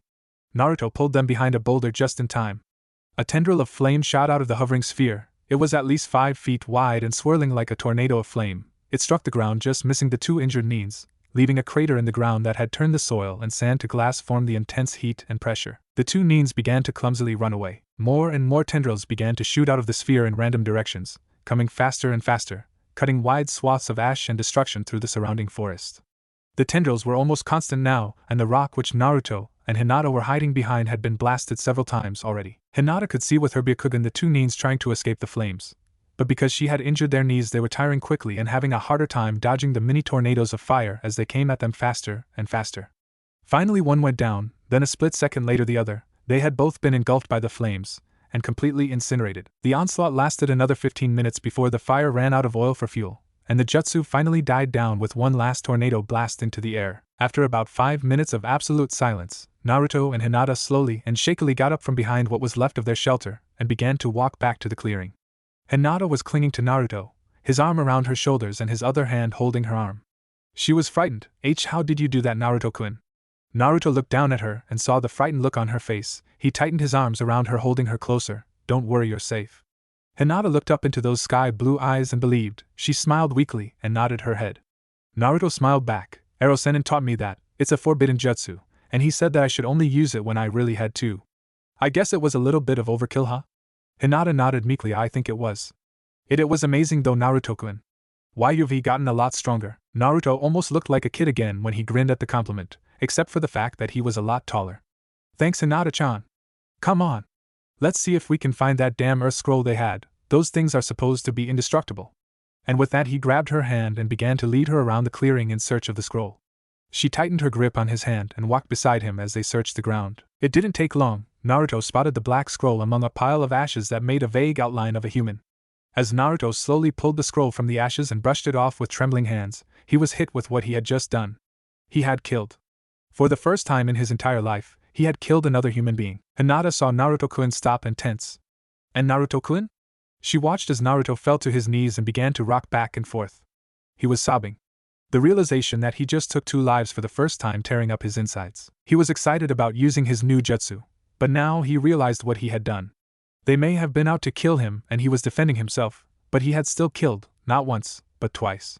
They had died by his hands. He had not killed them in one-on-one combat like he always thought he would, but he had destroyed them, completely with a jutsu that could destroy almost anything in its path. Hinata stood horrified. She had never seen Naruto-kun like this. Why? Then the realization came. He had just made his first 2 kills in his entire life. Hinata stood helplessly. What could she do? What could she possibly do to make it better? A strange feeling came over her. She suddenly felt very protective of him. She wanted nothing more than to hold him and protect him from the world. She bent down and put her arms around him. He stiffened for a moment, then wrapped his arms around her, crushing her to him and sobbing into her shoulder. Please, Hinata barely heard his whisper between his choking sobs. What is it, Naruto-kun? I'm here, don't be afraid anymore. I'm here for you. Naruto's body was racked with his sobbing. Please, please, don't leave me, please. Hinata felt her heart tear at the agony in his voice and what he asked of her. She sat down and cradled him in her arms, holding him close and stroking his face. I'm never going to leave your side ever. I swear it. Naruto held her tighter, finding peace in her touch. Tsunade turned from the video screen where she had watched Naruto's and Hinata's fight with the grass and sound Nin. You taught him those jutsus, Jiraiya?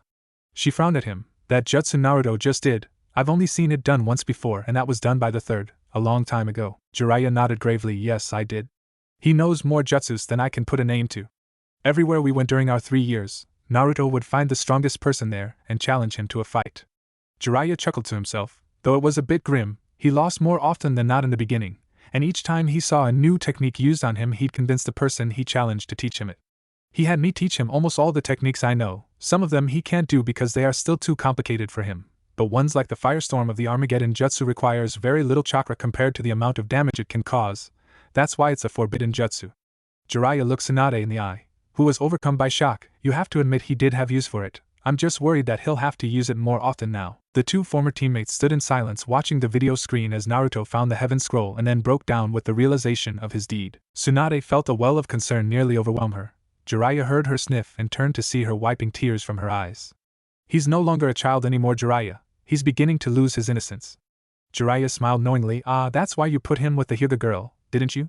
She'll keep him alive and well, physically and more importantly, emotionally. Tsunade nodded, smiling a little bit. He's in love with her, I can tell, he just doesn't know it yet. Jiraiya nodded. He's in good hands. He paused for a moment. Oh, and another tidbit about our favorite ninja. Tsunade looked up from the screen questioningly. He's mastered it.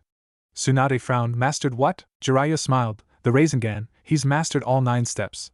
Tsunade frowned, stunned at this statement. But there's only 8 steps.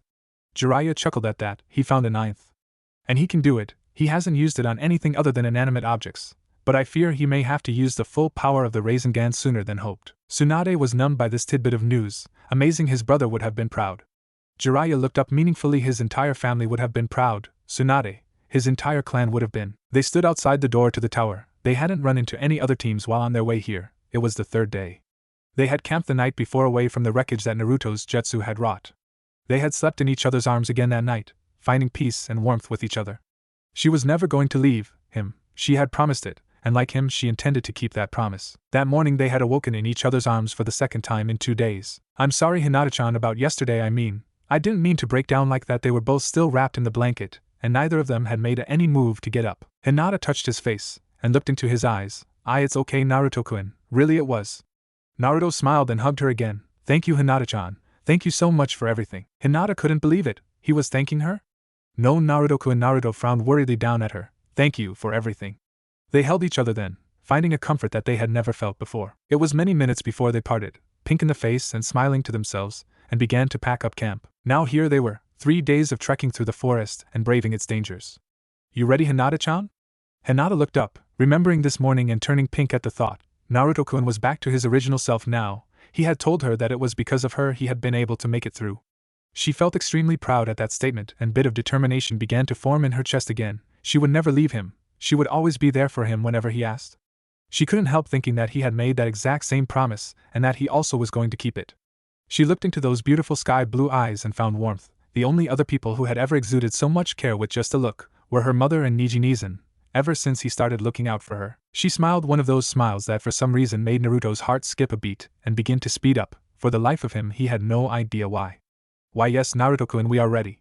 And with that she did the bravest thing she could have done. She grabbed his hand and began to lead them inside the tower. Naruto allowed himself to be pulled along, feeling something warm come over him at the touch of Hinata-chan's hand. Tsunade was right. He was in love. He just didn't know it yet. Naruto and Hinata entered the tower. Knowing what to do already, they opened both scrolls to begin the special summoning. There was a small flash of light and an explosion of smoke. As the smoke cleared, Naruto grinned happily. Iruka-sensei. Iruka grinned back at Naruto. Hey! Naruto! Oh, and of course hello to you too, Lady Hinata. Hinata blushed at the title. I am not a lady, Iruka-sensei. Naruto and Iruka both spoke at the same time. Nonsense. They both looked at each other and began to laugh, causing Hinata to blush even more. Iruka finally stopped laughing. Sadly this the end of the pleasantries. You two are the last to arrive. You worried me for a bit. All the other 9 teams arrived yesterday. Naruto's eyes widened. All 9 teams? Iruka nodded. Yep. It looks like after 3 years we're going to have another preliminary round before the 3rd part of the exam. Alright, come on and follow me. You know where we're going. With that he began to lead them down a hallway and to another room, filled with the other 18 genin.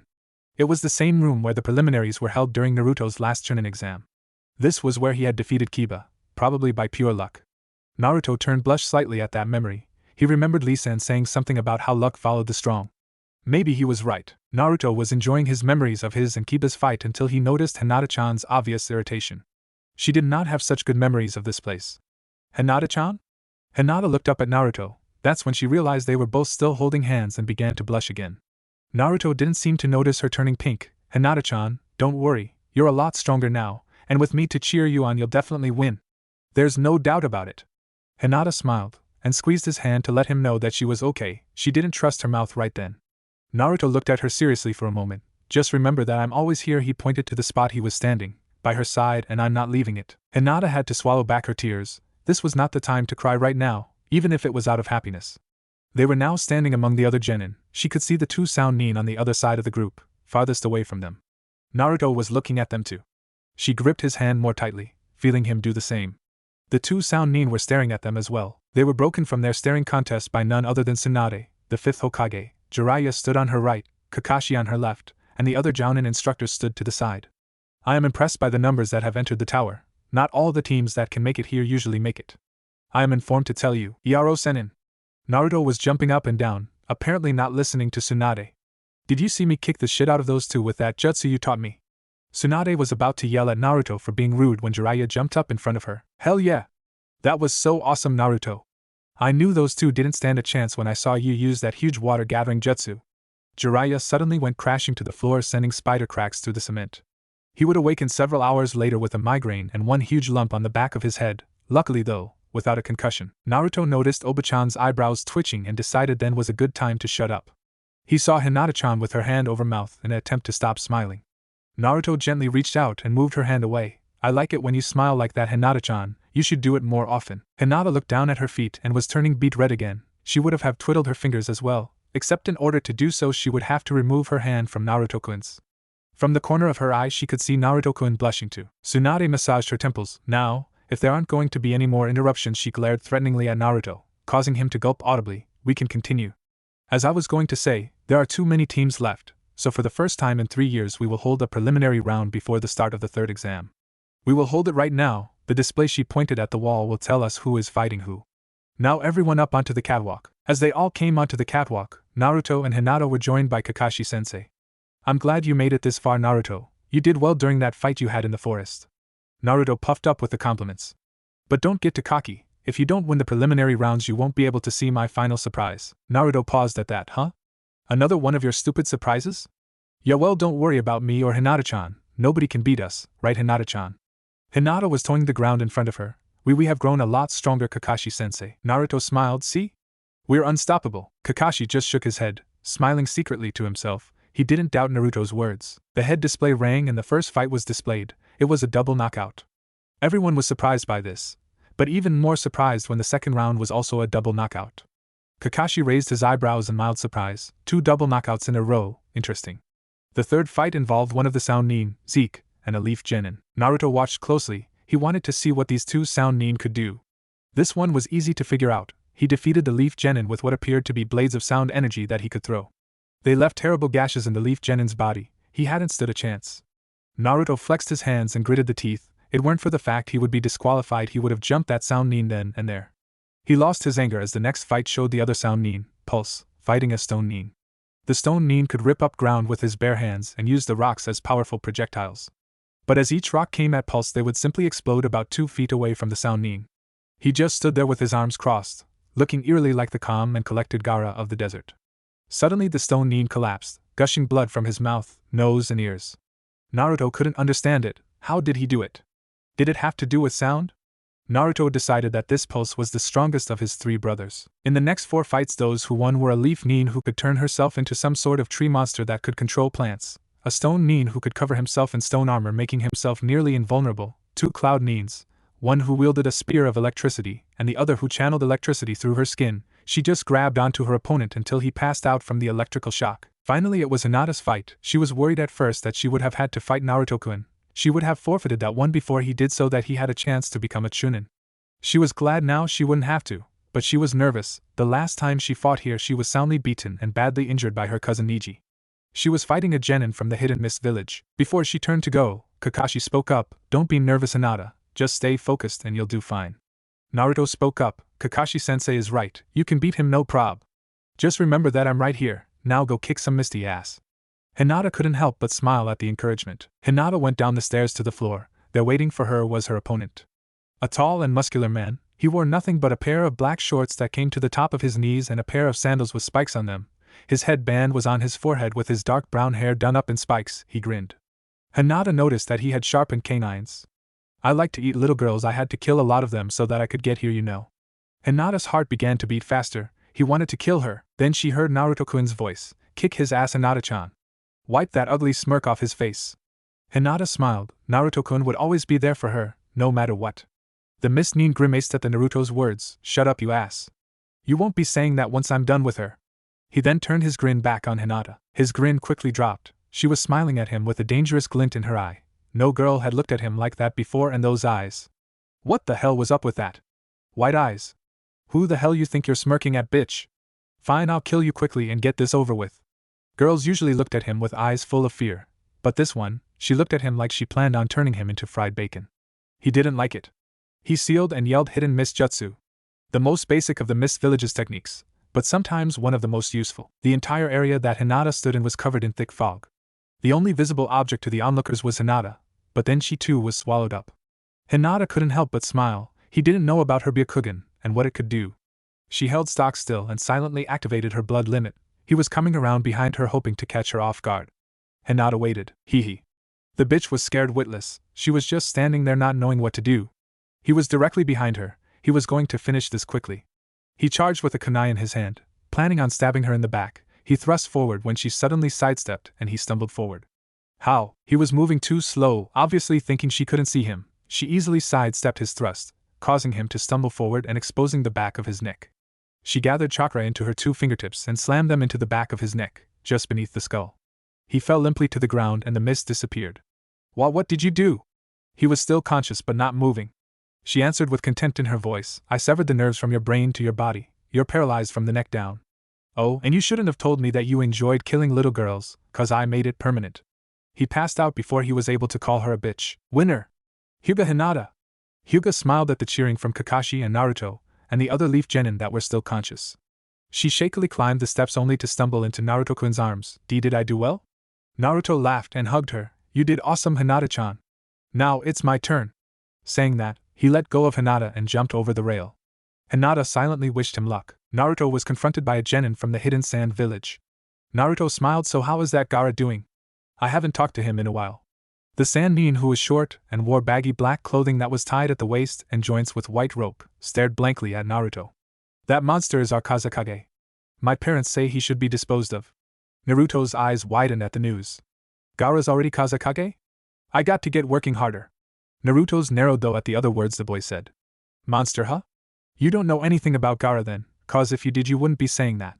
The sand nin only looked at him blankly. I don't really care. I'm just going to beat you now so that I can go on to the third part of the exam and become a Chunin. Naruto's eyes grew angry. This brat wanted to be a Chunin. He acted like he didn't even care. Fine then, you want this over so bad? Then let's do it.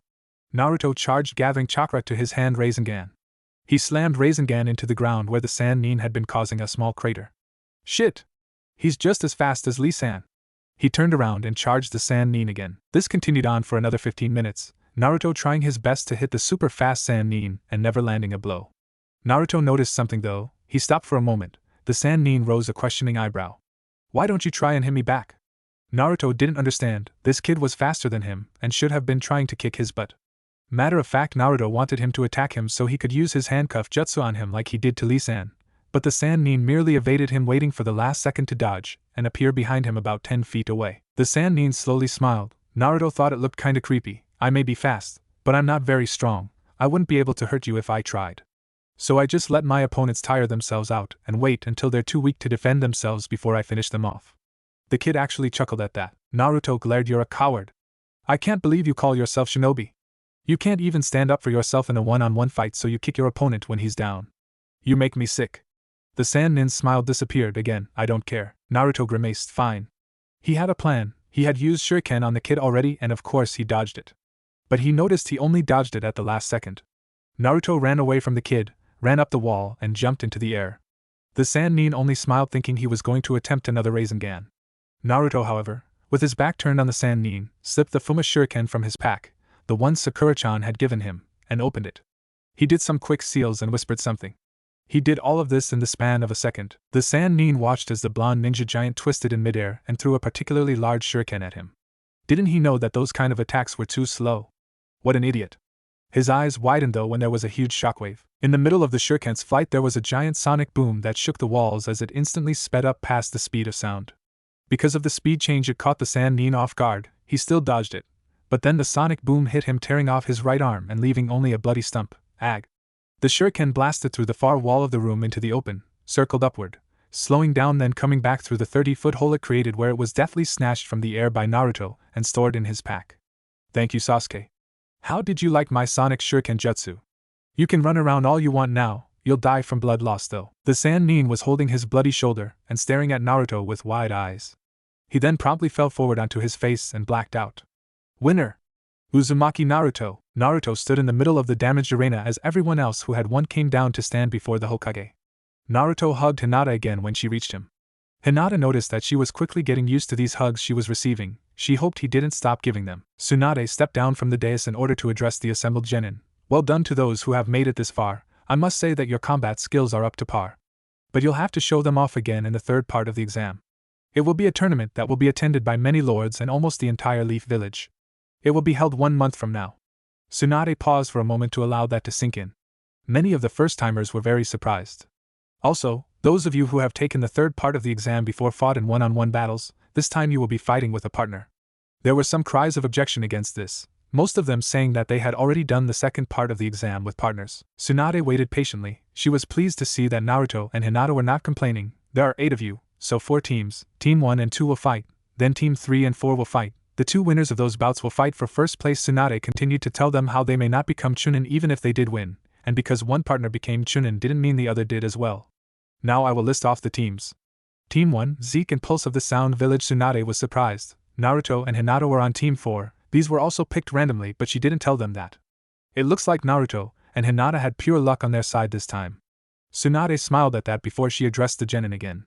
Now you have 1 month to train and relax, we'll see you at the stadium. Then dismissed. As everyone turned to go, Kakashi noticed the Jounin instructor for the sound pulling his students outside away from the rest of the group. He turned to Naruto and Hinata, you two go ahead, I've got to check out something. Naruto and Hinata both nodded and continued on their way. Kakashi turned to where the sound nins had disappeared and followed them. He found them in a small clearing of trees. He hid himself in some bushes attempting to stay as quiet as possible. No, you will wait until the tournament to complete your mission. That was the Jounin instructor, one of the students complained, but it would be so much easier if we killed him now, when he least expected it. The Jounin was furious. I said no, Zeke. That is an order from the Snake Sannin himself, you will wait until the tournament. It will be expected and draw less attention when you finally kill Uzumaki Naruto. Now go! Last time I checked you two had a month to train, now get out of my sight. Kakashi waited until the 2 genin left before revealing himself. The Jounin seemed unsurprised. Copy Ninja Kakashi, listening in on our little conversation? Too bad you can't do anything about it, since killing is perfectly legal during the tournament. Kakashi noticed that this sound shinobi was dressed like any other sound nin, gray robes and a purple rope belt tied in a bow at the back, with 2 katanas strapped to his back. Kakashi frowned. Yes, too bad, but I must say I do hold a grudge against anyone who targets my students specifically. And to tell you the truth, that's usually enough for me to kill indiscriminately. Kakashi pushed up the left side of his forehead protector, revealing the scarred eye that held his Sharingan. It's enough for me to kill you and violate the rules, to tell you the truth. The sound nin smirked. There will be no fighting today, Hatake Kakashi. Don't worry though, you and I will battle soon enough. Remember my name, I am Decito, and I look forward to killing you personally. And with that he disappeared. Kakashi didn't bother chasing after Decito. If we are going to fight soon, might as well wait until then. At least Naruto already knows about it, he'll be prepared. Kakashi turned to go, wondering what abilities this new adversary had, and what would happen in his new book, given personally to him by none other than Jiraiya-sama, Return to Come Paradise. Come on, Hinata-chan. One more, please. Naruto was trying his best to look pathetic, knowing that Hinata-chan seemed to do what he wanted when he asked nicely. Hinata couldn't help but smile. Naruto-kun, I'm tired. You know you have a lot more energy than me. Naruto stuck out his lip. Just one more? Please? Hinata rolled her eyes and smiled, shaking her head. She knew she was going to be too tired to do anything else the rest of the day. One more, promise? Naruto-kun grinned and stood up. He had gotten down on his knees and held his hand over his heart. I promise. Hinata rolled her eyes again. She knew her muscles were going to give her hell for this. Neji watched from the sidelines. Hinata and Naruto were sparring in the courtyard. This had to be their 6th match in a row so far. Hinata was getting tired, but because of her Byakugan she dodged or blocked almost all the blows. Almost, she was hit a couple of times, but Neji noticed that Naruto didn't hit hard like he would against someone else, even if it was just a sparring match. Matter of fact, he barely touched her, just pushing with his fist or foot enough to let her know she was hit, and she did the same back. Neji smiled to himself. Even now, only 4 days away from the tournament, they would never risk hurting each other. Neji was impressed. Hinata had improved immensely the past 3.5 weeks. He was seeing her in action for the first time. She and Naruto appeared to be 2 blurs moving across the sand of Naruto's courtyard. No one had seen the two since they came back from the first 2 parts of the exam, for the day after they immediately began to train together. In order to keep anybody from spying on them, they trained exclusively at Naruto's. Hinata would get up at 6 a.m. to go over to Naruto's and would come back late at night so tired she would take a shower and go directly to bed. Neji never got a chance to talk to her, no one did. Naruto locked his gates when Hinata came over to keep out unwanted eyes. Neji was suspicious at first, until he realized that even if Hinata had the courage to do such things, she was in love and it would be her choice, not his, and he had grown to trust Naruto. He wasn't the only one watching them though. Tenten and Lee stood by, while Shikamaru, Chuji, Kiba and Shino watched from the other side of the courtyard. Ino and Sakura sat on the doorsteps of the main building whispering to each other as Naruto and Hinata had their mock battle. Finally they stopped. Hinata had lost this time, making it 3-3 at tie. She realized that Naruto-kun didn't enjoy losing and had wanted one more chance. If she had won he would have given in. He was a pretty good sport for someone who was so competitive. They were both breathing hard and sweaty. Naruto-kun peeled off his shirt and called out to Lee-san to see if he wanted to spar. Lee-san ended up taking his shirt off too and jumping off the boardwalk, facing Naruto.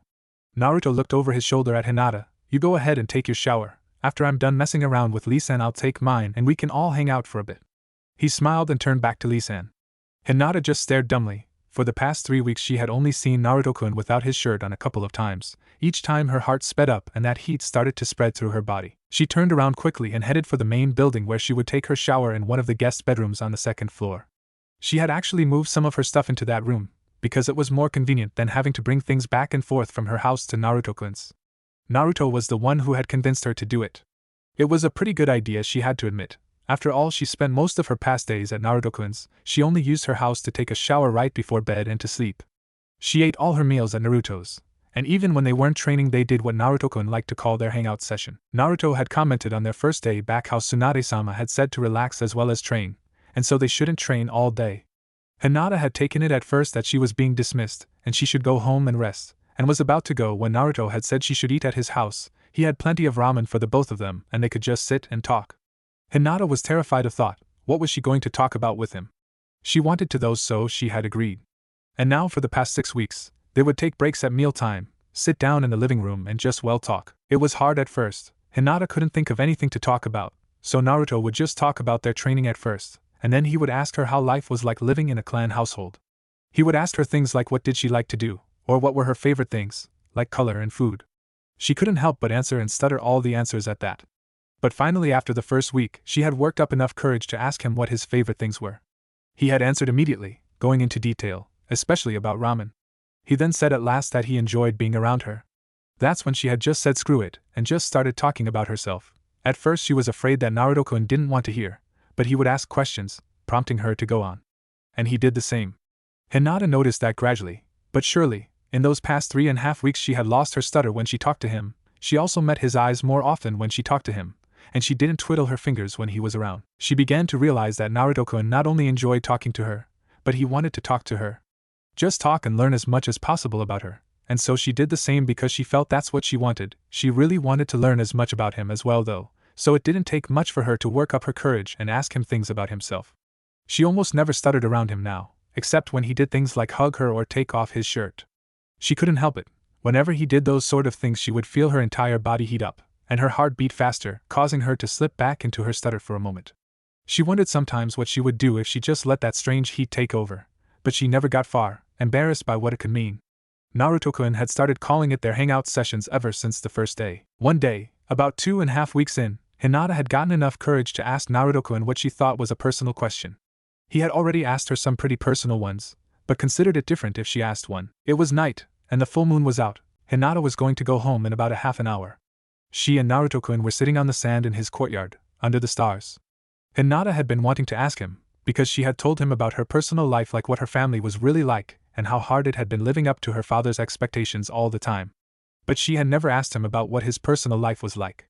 She didn't want to seem like she was intruding, but she felt like she had to know this. They had been sitting under the stars already for almost an hour when she finally brought herself to open her mouth and ask.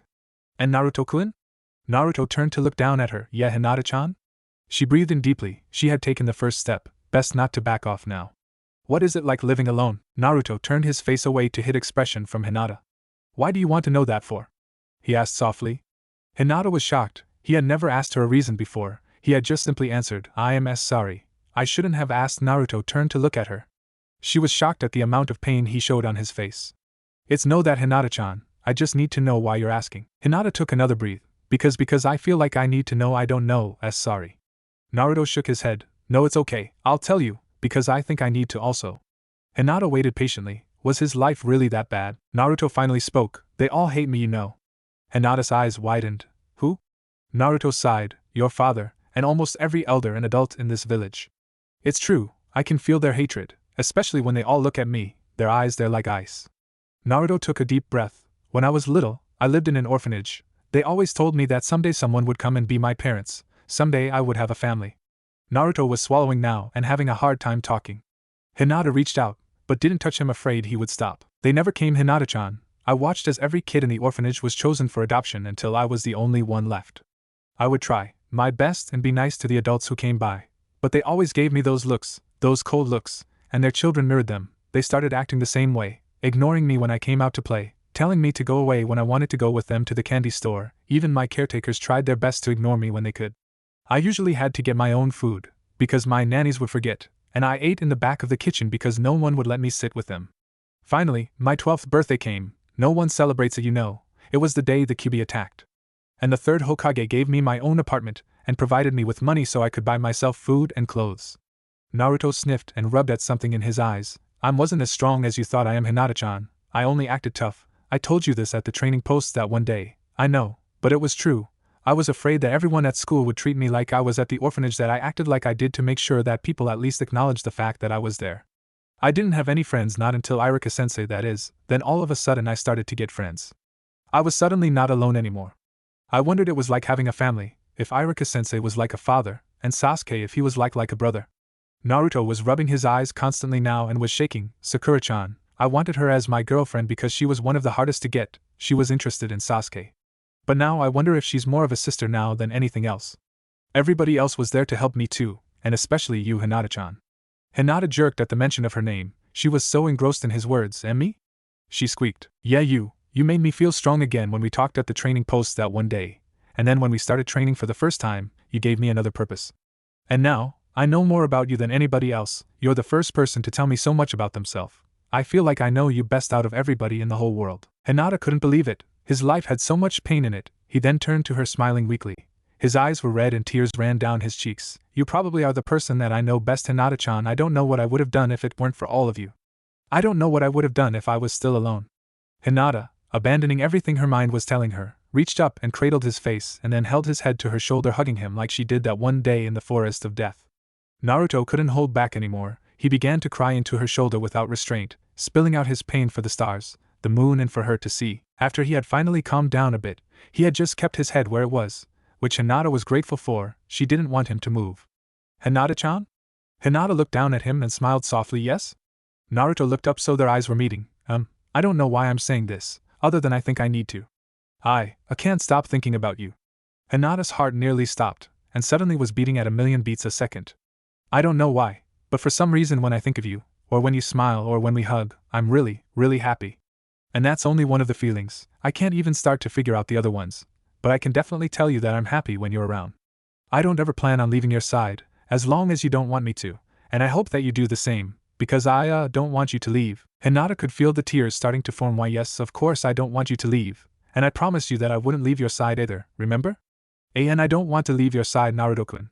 Naruto smiled up at her. Thank you again, Hinata-chan. You always seem to know what to say to make me happy. Hinata smiled, forcing back the tears she was about to shed. And then Naruto-kun? Naruto looked up again. Yeah? I love you, Naruto-kun, is what she wanted to say. Nothing, just, you make me happy too. Naruto frowned for a moment, but then smiled warmly. That's good, I'm glad I make you happy to Hinata-chan. Naruto decided if she didn't want to tell him, then that was okay. Don't you have to go home? Hinata looked down at him. I can stay for a bit longer. Naruto smiled and leaned on her shoulder. Hinata breathed deeply, trying to keep that heat from overcoming her. She didn't get home until much later that night. Hinata smiled at those memories as she walked to the main building and her much-needed shower. She and Naruto had grown closer, especially after their conversation a week ago. They had shared secrets, some she had not even told Neji before. She never wanted this to end. She wanted to be by Naruto-kun until the day she died. She hoped his promise stayed strong, cause she knew hers would. As she walked past Ino and Sakura on the steps, they got up and followed her inside. Hey, Hinata-chan, wait up. Hinata turned around, draping her towel over her shoulders. Why, yes? She still stuttered when she talked to other people other than Naruto-kun. Ino walked so she was standing right in front of her and Sakura circled behind her. She was taller than both of them, but they made her seem very small all of a sudden. Ino grinned evilly. So I hear you and Naruto have been hanging out almost non-stop now. Hinata just nodded her head, eyes wide and a little frightened. Sakura giggled behind her. You see, Sakura and I were just wondering, have you two kissed yet? Hinata almost choked from the coughing she had. What makes you say that? Sakura shrugged. Oh well, you two, alone for the past, month now? If you include his first week back. I was just beginning to think that you two were more than just friends, cause I've never seen just friends hug so much. Hinata was stunned. No. It's not like that. Not at all. Ino raised an eyebrow or smiled. Are you saying that you don't want it to be like that? No. I mean, I don't know. Ino raised both eyebrows. Sakura did the same. I see now, you like him a lot, and you can't bring yourself to tell him. Hinata stared mutely at the ground in front of her, knowing she was caught, and preparing herself for the reasons they would tell her not to chase after him. Instead, both girls squealed and began hugging Hinata. Oh my god! We're so happy for you, Hinata-chan. Hinata felt numb, huh? Sakura held Hinata's shoulders so she could look her in the eye. Ino and I have been talking, and we think you two are perfect for each other. You go, girl. I would have said yuck about you liking him 3 years ago when I didn't know him, but now, especially after he somehow got that hot bod of his, you deserve him. Hinata couldn't speak for a moment, she was stuttering so badly. But Naruto-kun he doesn't like me like that. Sakura and Ino both rolled their eyes as one. Ino spoke up. Trust me, Hinata, he likes you, he just doesn't know it yet. All you need to do is tell him how you feel about him and find that he likes you too. Trust me, I can see it. She smiled that evil smile again. Now you go wash up, we don't want to leave our Naruto-kun waiting, do we? Hinata turned pink. Sakura came up and smiled at her warmly. You and Naruto will make such a good couple. If you ever need our help with knocking some sense into him, then let us know. And with that, both gave the lavender-eyed girl warm hugs before they turned to go back out into the courtyard and watch Lee and Naruto's match. Hinata walked numbly to her room and into the shower, thinking about everything that Sakura and Ino had said to her. Halfway through her shower, she was smiling to herself and humming wordlessly. After Naruto finished with his sparring, which ended up with Neji, Kiba and Shuji joining in as well, they all took showers and then everyone was treated to ramen as they sat in the living room talking about things like the Chunin exam and this year's class of genin. Hinata was unusually silent, due to the fact that she was blushing so much from the expressions and hand gestures Sakura and Ino threw at her when no one else was looking. The next 3 days passed in much the same way, with everyone spending as much time together as possible at Naruto's house and Hinata and Naruto training. When everyone went home for the night, Hinata would stay late and have their hangout session with Naruto-kun. They mostly talked about the upcoming tournament, but they talked about themselves as well when they veered off topic. The past month was all happy memories for both Naruto and Hinata. They stood on the special balcony where the fighters would stand and wait for their match, each standing next to their partner that they had been training with for last month. Hinata and Naruto held hands, like they did in the tower 1 month ago, reassuring each other with occasional squeezes of the hand. The stadium was full to bursting. People sat on the walls and steps so they could see the fights, for 3 Kages had come from their countries to witness the tournament. In addition to the Hokage, there was the Tsukage of the Hidden Stone, the Reikage of the Hidden Cloud, and Gaara, the Kazekage of the Hidden Sand. No one knew why he was there since no Sand Genin had made it this far, but he was one of the judges and he had brought a good portion of the Sand Village with him. It was time to begin. The referee and announcer was none other than Hatake Kakashi himself. Teams 1 and 2, step forward. Naruto and Hinata watched as the Leaf and Cloud Nin jumped down off the balcony followed by the 2 Sound Nin, Zeke and Pulse. Kakashi raised his hand when both teams were in their right places, then he made a chopping motion and yelled begin. The battle was literally over in a matter of moments. The Leaf Genin transformed into her tree form and tried to capture Zeke with her roots. Zeke's sound blades however cut through her roots and consequently her as well. She fell and transformed back to normal, except her normal form had deep and bloody gashes in her side.